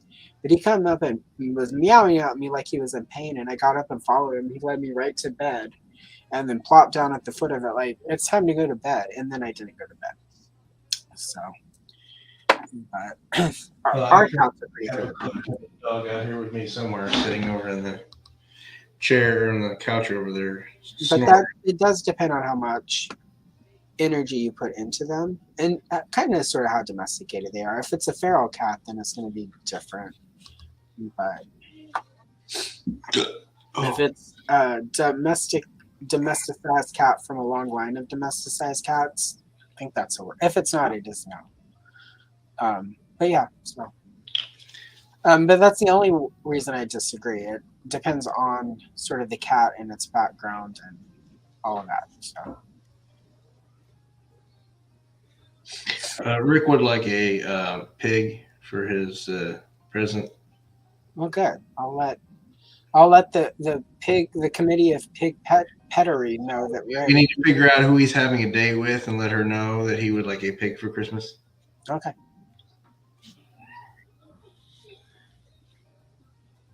Well, I mean, like he's gonna have to figure it out first. Not making aspersions as to what orientation he is. So yeah.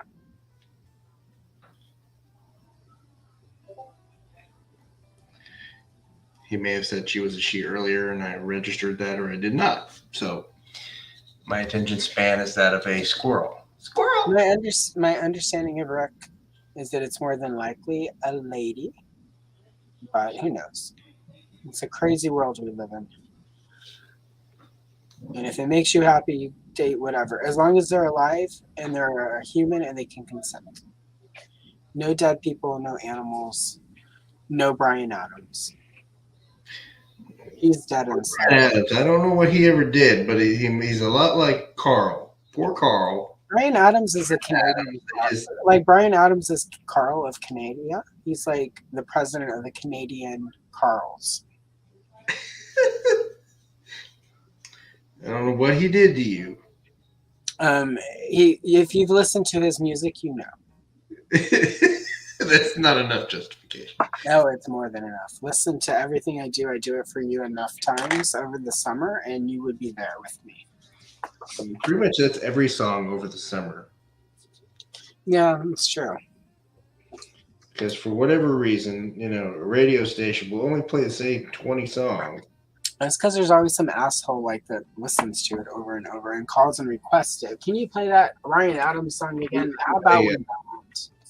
We have a station here, and the music director of it loves Metallica. So guess what they play at least 5 or 6 times a day?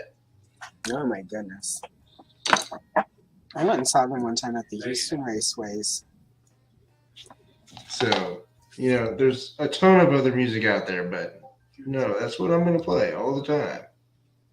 It was an interesting concert. Like the former lead singer of Judas Priest was one of the opening acts. And he was in his full leather daddy outfit. And I didn't know what a leather daddy was at the time, other than what Police Academy taught me. And Candlebox was there. It was that year they had that one song, We Couldn't Escape. Mm-hmm. But then nobody listened to any of their other stuff, so we never heard from them again. I don't think who else was there that year. Other people were there. It was fun. It was a fun concert. I just know as we were leaving, they were handing out flyers for the Lollapalooza the next week. And I was like, to all the people, and it was when I was dating one of the Carls. And I was like, to all the people we were with, I'm like, we need to go to this show next week. Like, let's get tickets. They're saying that they still have them. And they were like, I don't know who any of these bands are. Who's the Breeders? Who's Green Day? I'm like, we need to go. This concert's going to be really cool. I think your phone. And then, like, a month later, all these assholes were like, oh my God, this band Green Day is so cool. I hate you people. This is why I left. This is why you're a social butterfly, whether you believe it or not. Right. I mean, to see Green Day before they hit it big, like, that would have been cool. Yeah. There was a time when I actually would, listen to bands before they made it big, and then honestly, I can't tell you the last time that I sat through an album. They don't make albums like they used to is the problem. I mean, the 90s were sort of, I remember when that shift, and it's honestly, I mean, it's sort of, we're all sort of to blame, anyone who listens to newer music, because newer music really isn't designed to be this experience where you sit and listen to an album from start to finish. Yeah. It's like 2 or 3 songs designed to be a hit with filler. Which is disappointing because, people used to craft an album where it was like, even if it wasn't going to be on the radio, it was still part of the journey. And then with CDs, it became so easy. I mean, like when it was 8-track tapes when I was little, like you better hope that was a good tape because you were stuck once you were on that side. Yeah. So. Largo, I feel you with the Mariah Carey song, but that's literally my favorite Christmas song. I'm allowed 2 weeks in July where I just listen to it because it's Christmas in July. And then literally as soon as I'm done eating Thanksgiving dinner, after that point, from there on forward, it's a free-for-all. Yeah, that last Christmas and and the waitresses their Christmas song, Christmas Stockings, which if you guys haven't seen Dan Larson's um, Secret Galaxy video about the waitresses Christmas stockings, go watch it. It's pretty good. I'm really digging now that Dan Larson is doing more than just toys. There's some cool stuff. But anyway, but yeah, I get why I don't like Mariah Carey on principle, but that Christmas song, I don't know. It's like my weakness. Suddenly, I understand Mariah, and she's the best. Because you know what? She doesn't want a lot for Christmas. There's just one thing she needs. Sure. She does not care about. She's not completely sure that that's what she actually wants. Well, I mean, she's so rich. Like, why would she even care? There's not anything that you could give her that she can't give herself. So, like, except you. Like, She Nick Cannon, so yeah. Oh God, poor girl. Man, she's made some weird relationship choices. Poor Mariah. All that money, all those Carls.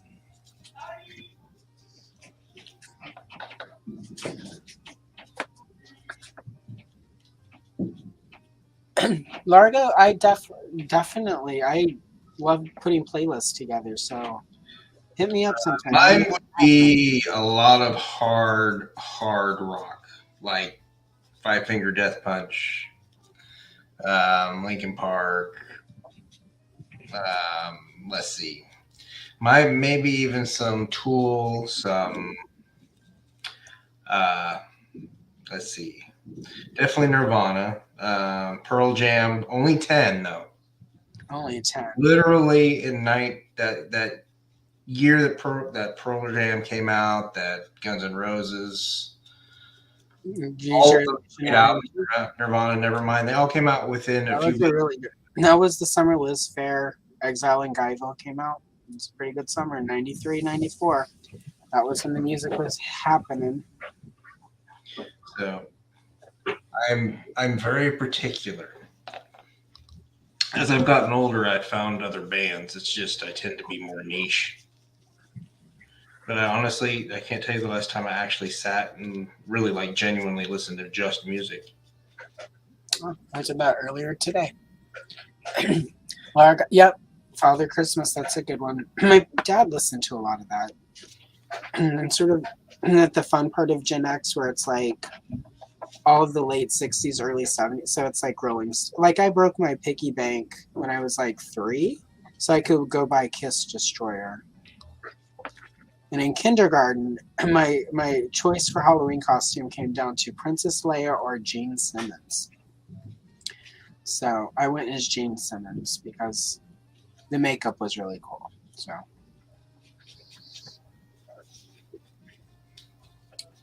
But yeah, no, I definitely. All right. If you need guests for that, Largo, let me know. I'm happy to come on. That's going to be really loud. Talk music. Because I'm not doing any music tube stuff, only because, yeah. Who has time for all of that between all the stuff that I'm already doing on the YouTube? That would be fun. Hit me up sometime. We'll make it happen.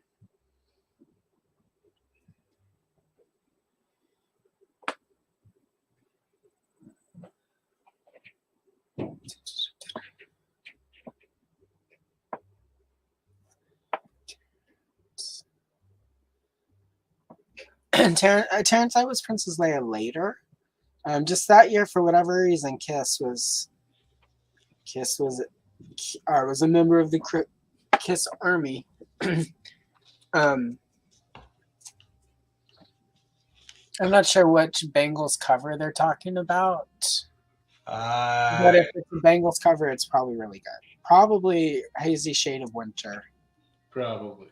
And if that is the case, I also prefer that. 1, because it's better. And 2, because after what Paul Simon did to Carrie Fisher, fuck that dude in the face with the red hot poker and no KY.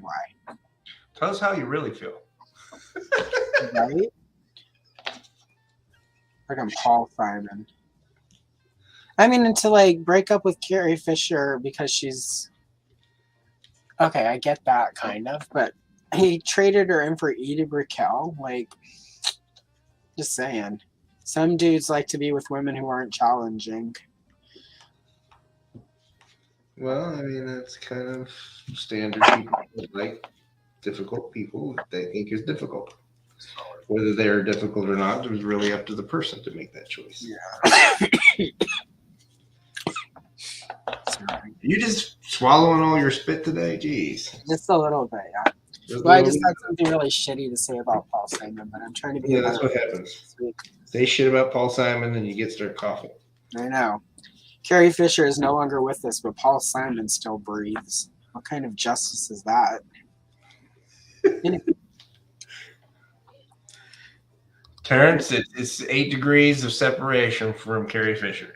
It always comes back to Carrie for me. Always. Like, she was my first real hero as a child, and then when she started writing all of her books, like when I was in high school, and I had that weird sarcastic inner voice and felt like this weird person who thought all these weird things other people didn't, and like I would read her writing and I'd be like, oh wow, not only was Princess Leia cool, but Carrie Fisher is as well. I don't know. Of all the celebrities I will never meet, it's like she's the one that it burns the most. I tried 2 or 3 times and it just never lined up just the way it needed to. Yeah. I had tickets to go see her wishful drinking show in Seattle, and my car broke down like an hour before, and I'm close enough to Seattle that if it had broken down 2 hours before, I could have made it, but there was no way at that point that I would have made it on time. Yeah. So, and then she came to Comic-Con here in Portland metro area the year before she passed. And I was supposed to go to that, and I ended up getting used to do work with a nonprofit, and that was a big fundraiser weekend for them, and like I had to do that because Missed opportunities. What I signed up for. Well, yeah. Ironically, whenever it was time to not deal with that side of my life anymore, that was one of the things in my head that was like, and I didn't get to meet Carrie Fisher before she died because of y'all. I didn't say that to their faces. See, like you said, you're just carrying them grudges. Yeah. Well, if I had said it to their face, it was just like, at the end of the day, I'm the one who didn't like just quit. I could have just quit and gone. Like, it obviously means that much to me. I should have just quit and done it, or just like I'm going for 4 or 5 hours. You guys figure it out. Yeah, it could have been one of the situations where you just said, you know what, I have a doctor's appointment. I'll be back. Yeah. I got to go see my space mom. So, yeah. I need deep therapy. I'm going. I need to chat with her, and she's the only person who understands. There you go. See, you just didn't come up with a good excuse to leave. That's what it was. Yeah, I was just still sure. I was in a weird phase at that point of trying to please people. I go through those every so often. Common for trauma survivors is people pleasing. Yeah. All right. You're learning to say no, that your power comes back. So Gotta let Cobra Con dry. All right. Let's see. Oh. All right, come on. Where did I put the blue down? All right, dang it. That's foam. It's my Back. probably because when I was taking these out, Oli attacked. Ah, yes. Because you know how he is. Yeah.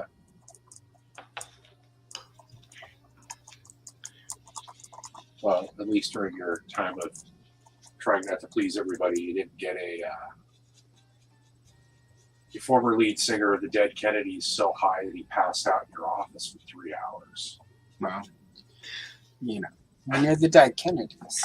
Well, that was a missed opportunity. I'm just saying. Yeah, I mean, you'd assume that Jello Biafra could hold his weed, but apparently not. Apparently not. Well, that just tells you that you grow some really good shit.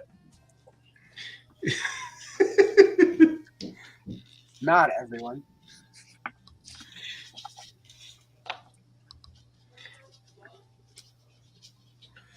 See, that should have been the advertisement. Right? Weed so good that it almost killed a dead Kennedy. And then the Secret Service shows up at your house. Then it would be like more, no, it's the wrong Kennedy. Yeah, wrong Kennedy.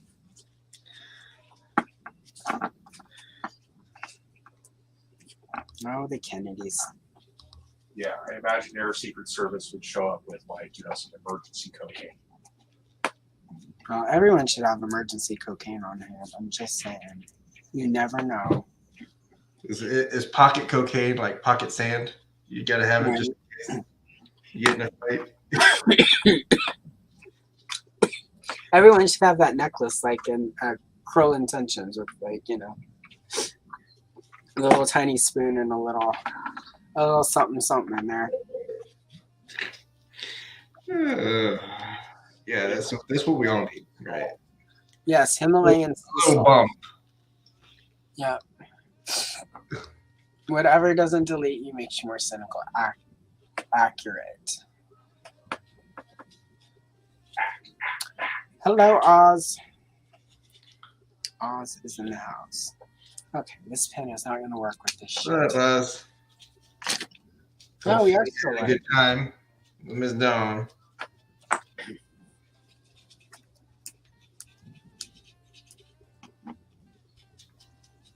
There we go. There's the marker I meant to grab. And so one thing about this, the green epoxy sculpt is the paint pens do not like it, but this fabric pen just goes to town. So It sands nice, but it's kind of a It pain. does. Well, I have one of those.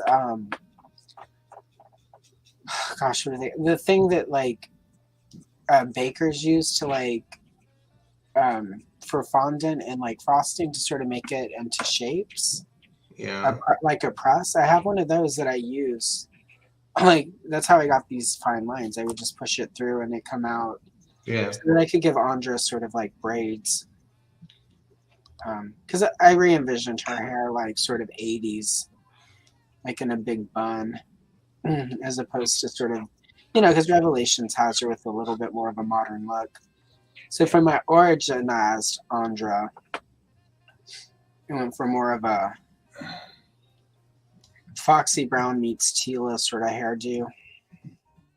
Because that's, if she had been a character they made in the 80s, that's probably the look they would have went through.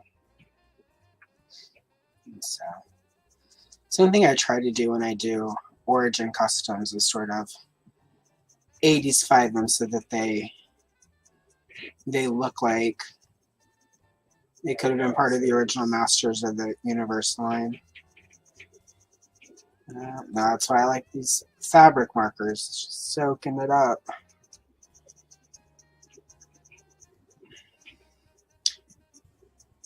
Sorry. Had to mute because I was doing the air. Um, Moving some air. Yeah. Don't want everybody to, hear the hair dryer on full volume.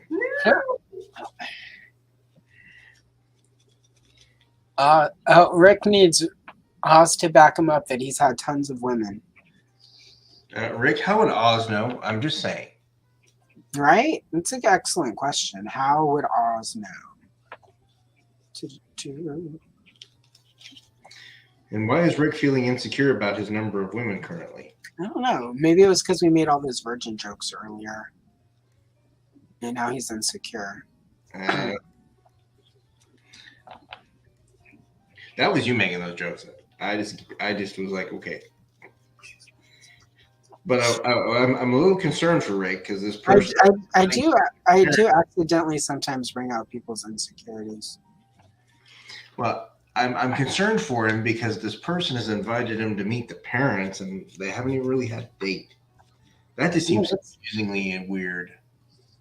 It seems a little needy, but it's good to get that out of the way, because if you meet their family and their family sucks, it's better to know that before you get attached to them as a person, because I've broken up with people because of their mom. Ugh. I mean, it took a while, but eventually it really sort of. Well, I mean, he was also a piece of, like he was one of the worst Carls, but his mother, ugh, that bitch. She's the one who I'm always referring to whenever I like. Oh wow, that gargoyle looks like my ex's mom. It was her. She's actually also a very attractive person if you just go by physical. Her actual, well, now she's like 7,000 years old. So narcissist, It's what you're saying. been a while since she's had the blood of a virgin because Rick lied to her. She probably doesn't look as, which is also probably driving her crazy because she was one of those people who was always freaking out whenever like a wrinkle. It's like, ma'am, you are 54 years old. Like wrinkles are just gonna happen. Like she had gained a little weight. She's a little fatter. And it was just You're not happy. They are not natural. No. I must stretch my face so far that it doesn't look human anymore. Please.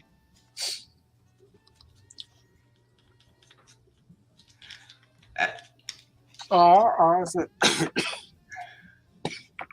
and Dawn on a date.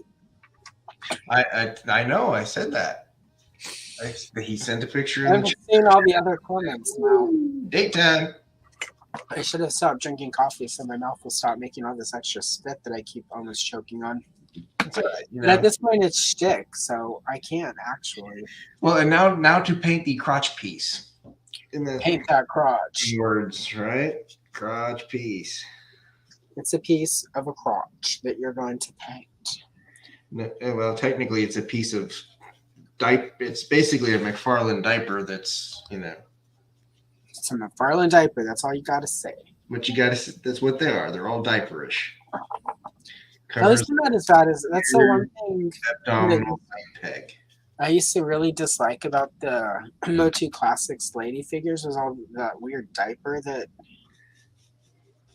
It's like either just make it like their waist or just don't do it, or make a proper skirt. But this weird diaper thing is just. Diapers. They're playing with diapers, sir. All right. I mean, I have to do more paint, but I have to slap a cape on her and get her weapons. But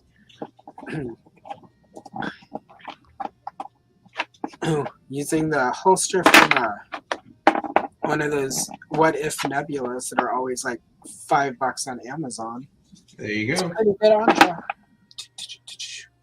I mean, again, she's Well, still the eternal gift that keeps on giving. The blonde hair in it though is nice. Yep. Yeah, like oh yeah, like that's who I'm using for my motherboard, my Origins motherboard. I'm using the top half of the Nebula and the bottom half of a Ghostbusters Dana. And of course she's a little out, but again, since it's motherboard, it's cool that she's a little taller. Yeah. She's supposed to be taller. Yeah. So all right.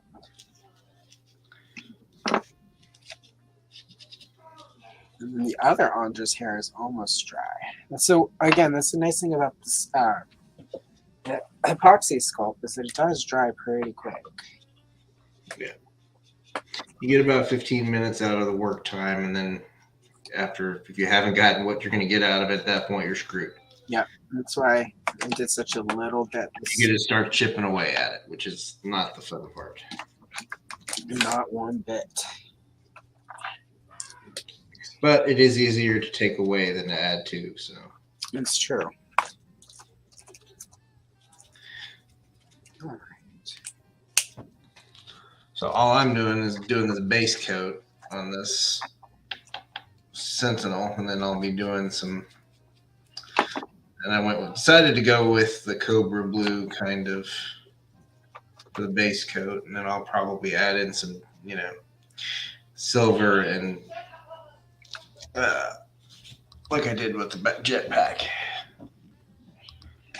some dark silver and some other highlights. So there's the snake head and chest. Oh, nice. That looks really good. It's currently adhering to each other, so once it fully adheres, it'll be good to go. I use the Procreate putty to adhere it. Stuck it in between the. And the good thing about this one is the head has this articulation. It's left and right. Kind of nice. It's not as great left and right, but you know, Right. it'll work.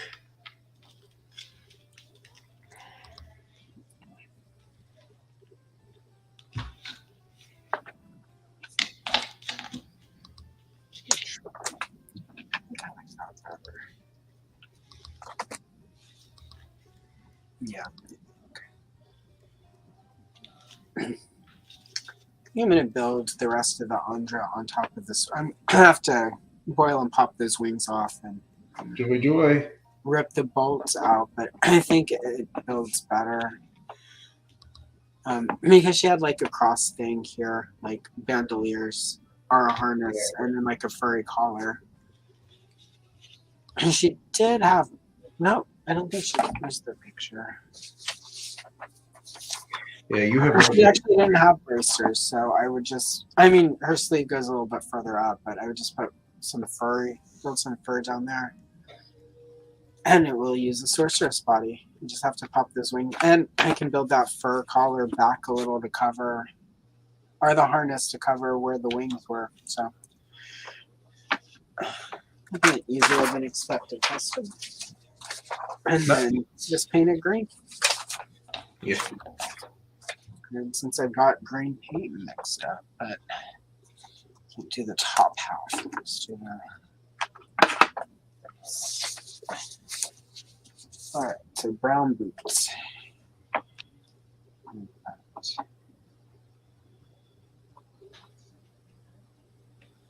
My first coat.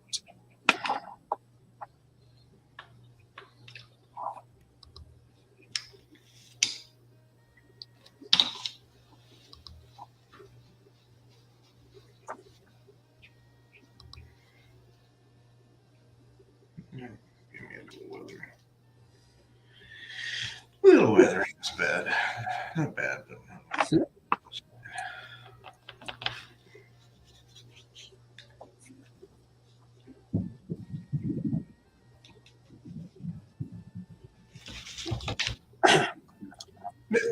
No. All right. The minute you put your paint somewhere and you don't remember where you put it. Right. I'm intentionally trying to avoid having to do any color mixing.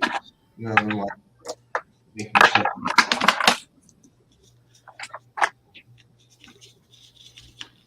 But if I have to, I have to. But I'm trying not to avoid that currently.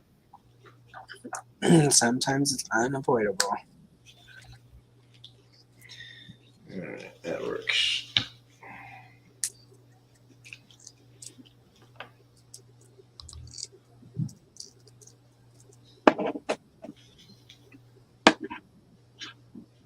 All right.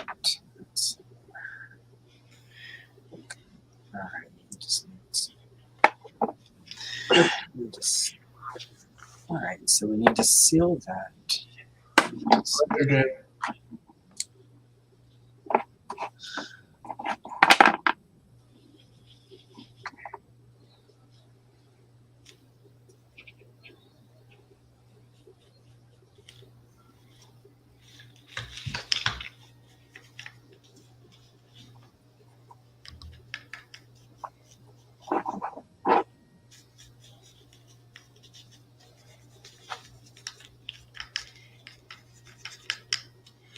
You know, for whatever reason, when I do these customizing lives, I think I always bite off more than I really think I can do. Yeah. I mean, luckily I've got this one figure to focus on because otherwise I would be, ADDing right now and getting like 20 different things to try to start, and then I'd never finish any of it. That's sort of what happened almost last time, but then I ended up just putting a bunch of stuff together and paint. I finished like the Snake Trooper, and then put everything else together. And then over a few days after that, I finished a bunch of the rest of it. So for me, it's helpful because I do sort of. I mean, I'm not going to finish anything tonight, but I got far enough along that I'll be able to sort of pick at it here and there over the next couple of weeks or so. And there's only like 2 of these that I want sort of in January for, I'm gonna, because Revelations is coming back, I'm gonna do a couple. Well, not it's Revolution, the sequel series or whatever, but because that's coming back, I'm gonna do a video on Andra, and then one on the Star Comics stuff. So Yeah, those 2 adjacent stuff. So that was fine. And then Motherboard, I basically just need to build her head out. And this is rough, but this is going to be, I've got holographic vinyl, like the capes that they use for vintage Star Wars, but a little bit thicker. And it's like, I've got blue and green holographic, so I'm going to use that to build some wings. And they won't be quite as technical because it's 80s Motu, so this is way too tech. Yeah. But sort of keep this sort of a shimmery look to it. Which is why I used part of a sorceress head piece for that. I mean, they did have like tons of those running around anyway. Yeah.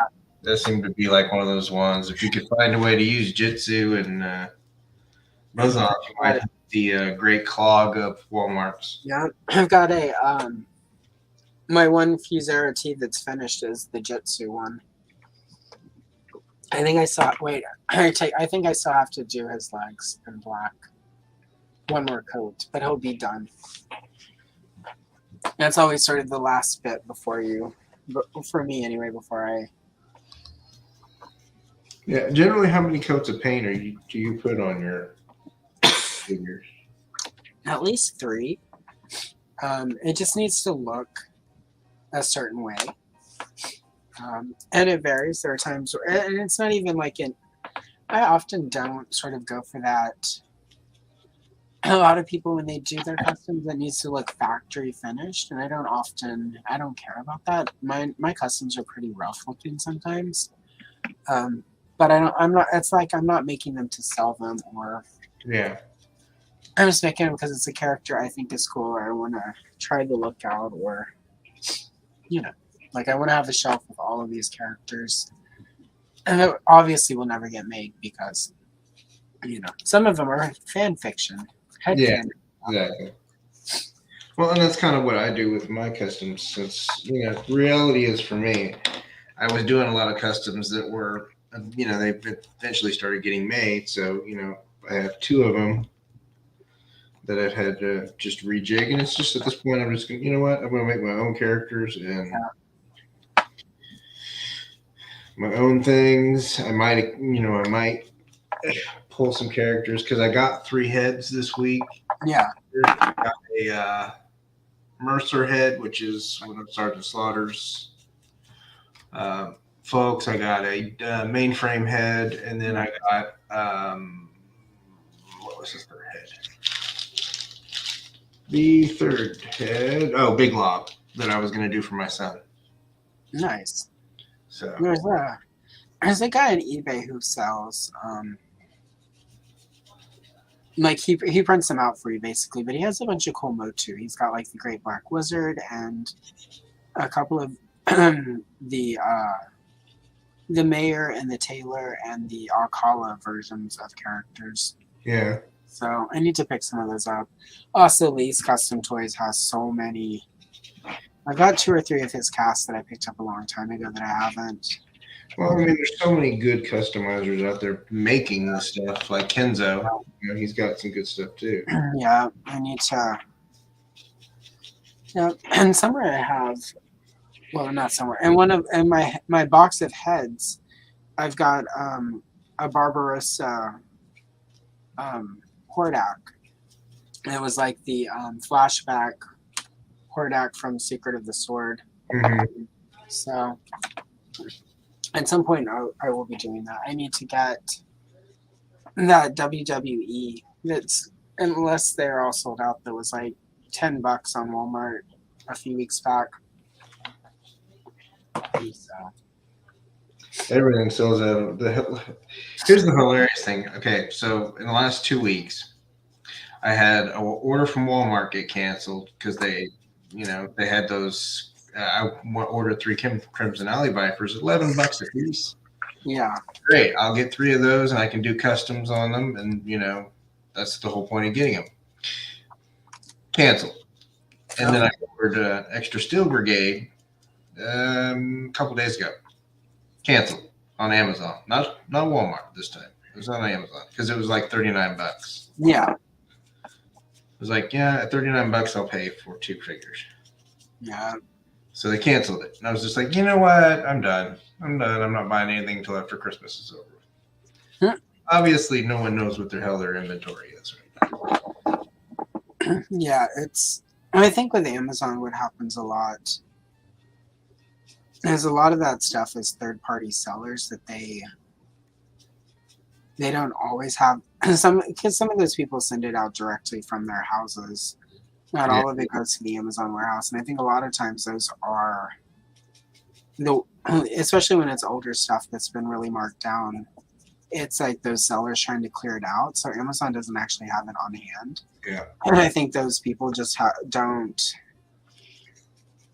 No, 2 or 3 times I've had Amazon do that with figures. It's right after like a toy show in the area where it's shipping from, and I'm like, I bet that dude. And I would have, I bought it over the weekend when they wouldn't have been necessarily checking their phone all the time. So I'm just surprised you don't get more from Zolo World because they have all those Forza T. Yeah, I should do more. It sounds almost elitist almost, but I'm really just once the Origins buck, it's really hard for me. Like even my vintage mode too, I don't like. And honestly, as a kid, it always bugged me sort of the articulation of them, like how it always looked like they were like constipated, and they're always sort of hunched down and everything. That always sort of I didn't care for that, and with Origins, that's not necessarily like sort of the standard anymore. So it's really hard to sort of go back when it's that older style of it because it doesn't, and I really like everyone's like it's so easy to change those rubber bands. Like I'm glad people find that really easy. I don't. And it's really a lot of and I think some of it is just that it takes a lot of time. It's not like a 5-minute procedure. No, it's not. And I get really part of the reason my paint apps on my customs are sloppy is I get really impatient. I won't always let it dry. I don't always take my time. I just want to get it done. Because there's so many things I want to custom where it's like I want to go work on coloring pages or I want to go write a chapter. Like the real problem is I have to have a day job. If I could figure out a way to sort of make all of these hobbies. No. Do you need one to eat? Yeah. Yeah, exactly. But that's sort of where the issue is, and you have to sleep sometimes. Contrary to what my insomnia says. So yeah, like there's just too many things and it's like, and I get impatient and it's one of those things where my doctor is like, why don't we test you for ADHD? And I'm like, how about we don't? Like, I'm fine. Like, if that's a thing, like, I have, like, great, but I don't, maybe in a year or two, like, that's something I would appreciate finding out. But right now, it's like I've got so many other things that that are on my plate that it's like it would just be overwhelming. So, well, I mean, burner. Some of that is trying to figure out decouples. I use that word a lot. And it's basically trying to figure out if there aren't any secondary Yeah. issues causing. Yeah, and you know, like I joke, but you know, I've got some pretty severe trauma stuff. So, and that's you know, that's what therapy is right now, is dealing with all of that when I go. When you go, Well, with the holidays and whatnot, like between my therapist, you know, is traveling and um, he's not retiring, but he's moving states, and so right now there's some question about whether or not he can still be my therapist in the state he's moving to, but you know, even via telemedicine because of the way licensures yeah, work. And he's, you know, the state he's moving to, he's looking into like getting the accreditation you need to just function as a counselor, which he could still see me, but even that takes some time, and I'm not. It's not the time of year where I need to be out auditioning new therapists and new doctors, and I pretty much like I've done really well this year, but I usually have like a shutdown that starts building like second, third week of October, basically when time changes, when the weather starts cooling off, especially in the Pacific Northwest where I live. It's much colder here than it ever was in the South. yeah. Seasonal depression kicks my ass. A lot of the intense trauma stuff I have was centralized around the holidays. So that can make it more intense. So I don't make a lot of big plans. But what's been really interesting the last 2 years while I've been working on my eating disorder and sort of eating healthy and being healthy is it's been a lot easier to navigate everything, but I definitely cannot navigate. I mean, I've been able to, that I also prepped for it, but I've been able to sort of keep my YouTube content going. My writing stuff is not going as well as I would like, but I'm still producing, like, I'm still writing pages and edit. If the words aren't coming, I will switch over and I'll edit something that I have that's in a place where it needs editing and cleanup. So this year's been pretty good. I've only had 2 or 3 times where I felt overwhelmed, but I feel like if I start auditioning new therapists and doctors and whatnot right now, that will keep it Get that over. way. So Well, I mean, that's fine. I mean, that's an understandable thing. That's a fear that some people have. And especially, I mean, the holidays in and of themselves are stressful enough. Just the general principles of the, hanging out with family sometimes is not always as pleasant as family, Hallmark makes it seem. when you have eating disorders, the holidays are not an easy time. I mean, it's always difficult because you have to eat. Yeah. And it's not like with alcohol or drugs where it's like you can remove people from your lives or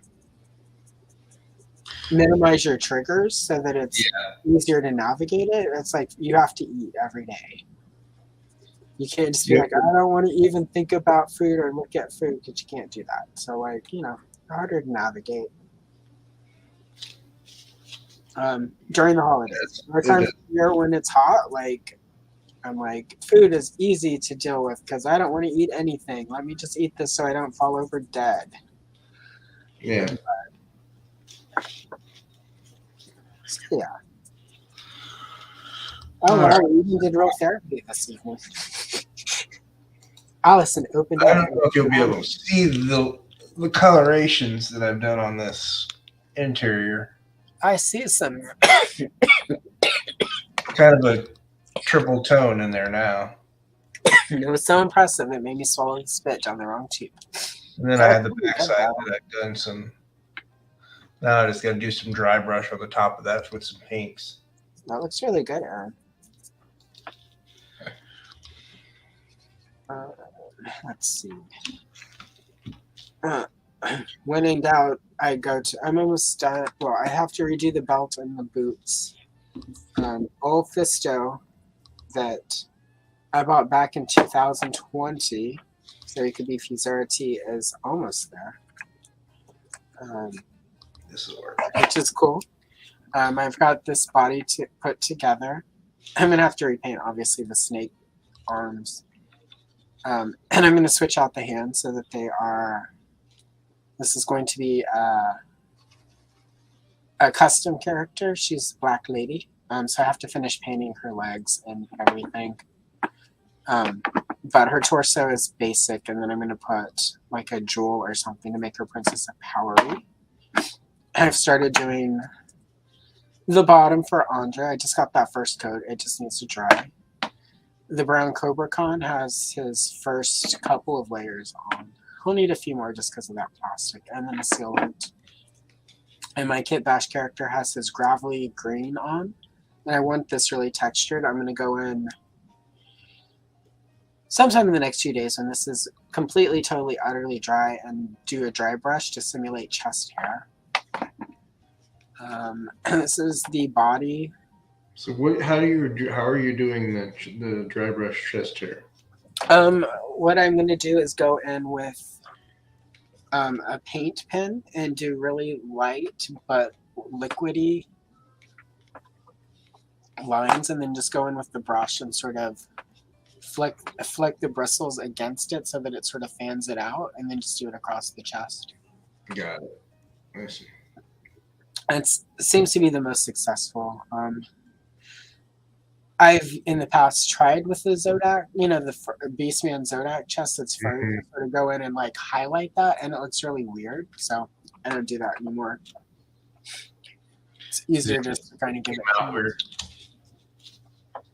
And then I didn't do anything with the motherboard figure, but I've got Andre put together. Oh, I just lost my camera. So there we go. But Andre is all put together. She just needed all the paint and the accessories. And then Acrobat is dry. Yeah. Very cool. So I'm going to have to figure out soft goods and stuff, but it'll happen. I got a hand sewer and some fur. Ooh.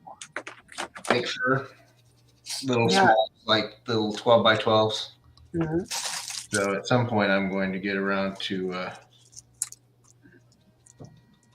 I have a few of those for in various colors for I'm going to do a custom looking and a custom custom catchers that I have different shades for because Catra. I'm also going to do the original concept of her when Justine Dancer first designed her, where she was like more punk rock and had purple and pink and fuchsia, and it'll be cool. But yeah, I've got all the furs for whenever I sit down and have Catrathon one of these days. It'll happen. But yeah, and then I got Andre's. I'm really happy that I got the hair sculpted. That's sort of the big. It just needs to dry completely so I can paint it and then get her body put together. And so we got progress. I didn't get anything finished, but I've got a lot of progress that basically if I keep it in a box over here, I'll pick out, especially when I get on a long phone call. So when some of the custom work happens, I'm stuck in a long call for work, and yeah, so it's like no matter how much I have my phone camera on the charger, it's never quite enough to last a live stream. It happens. Yeah, it's the circle of life. It's inevitable. Yeah. That was the fun part. Clean up. Just kidding. Isn't that always the fun part? My wife was giving me a hard time. She was like, are we going to have a kitchen table anytime soon? I told her, I said, you know what? After next week, I will have, no more customers for a couple weeks, and you can have it back. Briefly. Well, yeah, that's sort of, like my workspace is in progress. Well, I mean, my actual, work area is in the garage. In the garage, it's winter time, so yeah, heated. especially in Oklahoma. You guys do get pretty cold down there. Well, up there, Cold, and I'm sitting in the garage when it's freezing. yeah. Watch my hands like freeze up trying to do detail stuff. No, that ain't gonna work. Yeah, I remember sort of, and well, because Texas is huge, and there are parts of it, North Texas, that like gets the same kind of weather you get in Oklahoma. And Yeah. I remember always as a kid being like, I wish we could get some of that down here. And, both when we lived in Texas and Louisiana, and then I moved to the Pacific Northwest, and I'm like, oh God, I'm glad I didn't have all of this as a kid. Yeah, that's the trick, right? A big part of it is because when you live in a place like that doesn't get that kind of weather a lot, there's no infrastructure for it, so everything just shuts down. Yeah. And I'm less sort of annoyed by the weather than I am sort of when I can't, like when everything is closed and you can't leave at all because the roads aren't clear. And, so that's the part that sort of gets to me is the cold weather. When it's not the seasonal depression, of course. Yeah. Well, and it's just that weird time of year for everybody. Let's see what is happening in chat. I have not checked chat for a while. Yeah, I haven't either. But Terrence is now job hunting for the mythical job of 12 to 8. Let me know when you find it, Terrence, and I will. I'm happy to be your coworker. As long as I don't have to go to Florida. Long as it could be worse, right? Yeah, right. I mean, the one thing I will say that I don't miss the summers in the South. No. You can always put on more clothes. You can only take so many. Nobody should experience summers in the South. Oh yeah. And then you'll understand why we say bless your heart instead of go fuck yourself. Yeah, no, I like the shelter. At least in my garage, I have a portable air conditioner that I can turn on. Yeah. Not that it helps, but it does make it a little bit more tolerable. So summertime's not so bad to do this, but wintertime, there's nothing that's gonna make them less miserable. When I lived in Austin, well, and even when I lived northern, further up in Central Texas, after Louisiana, it was a lot easier because there is less humidity, and the humidity makes it worse. Yeah. But it's still like when people are like, "It's a dry heat," it's like I don't care how dry heat Arizona is; it's still hot. Exactly. It's just a different kind of miserable. Just what you need, right? A different kind of miserable. Right? Welcome to Arizona. Where you're miserable, just differently. Yeah. Although I do hear Tempe is turning into quite the hot spot. Like I keep trying to get all of the people here that have moved to Oregon from like California and whatnot who've come here and gentrified and chased the cost of living. I'm trying to convince them that Tempe is actually the new hot spot. So far, nobody is falling for it. Well, not yet, right? Not yet. Eventually, though. At some point. I do know that at one point when I was really working on it, I would go to like happy hour and I'd sit at the bar and I'd talk really loud to my friend and be like, yeah, I hear Tempe's got it going on. And toward the end of that phase, there was one point where I got into an Uber and the Uber driver was like, I've been hearing about Tempe lately. People are talking about Tempe. I'm like, I've heard that also. And so... You're feeding your own gossip is what you're saying. Yeah, I basically got, but then I got distracted and forgot about it, and then everyone didn't move to Tempe. So you have to follow it all the way through to the logical conclusion. Well, yeah, generally you have to follow your own, If you're trying to convince people to move to Tempe and get away from you got to kind of figure it out. Well, they didn't have a good website either, and it was like part of, for me to take it further, I needed a website, so I did have a friend who was building websites who was going to work with me to build a Tempe Visitor Center website specifically for people that we were trying to get to move there because they also were having issues with like how the housing property stuff was skyrocketing. So, so we were going to do that, but it never quite panned out. So schedules are busy, and I met Matt, so I ate into my free time as well. So Yeah. relationships do. Well, I'm close to a stopping point. I know you're close to a stopping point. Yeah, I'm at a stopping point. I'm like, so you can still have some of your evening. A little bit anyway. Oh yeah, it's only 9. I've got at least another 2 hours. You're that West Coast. And go eat the rest of my dinner that I didn't finish earlier because, yeah. That's fine. I don't understand eat off style anymore. It happens, but I appreciate you coming on, and we will let everyone get to their night. But we got our usual question, and hang on, I gotta find it. Yeah, pull it up. There it is. What did you find enjoying today? 2 things. I my niece recently gave birth. I had a really nice talk with my brother, so there was some joy in that. Being so far away, it's hard sometimes. So that was joyous. This was a lot of joy. Like, I didn't finish technically anything, but just finding a little time to set it aside. And it's awesome hanging out with you in the chat. So this is a joyous thing. There will be more joy because Matt doesn't work tomorrow. So there you go. There will be lots of joy later. Because we old, but we ain't that old. Lots of joy today. It was a good day. That's a good thing.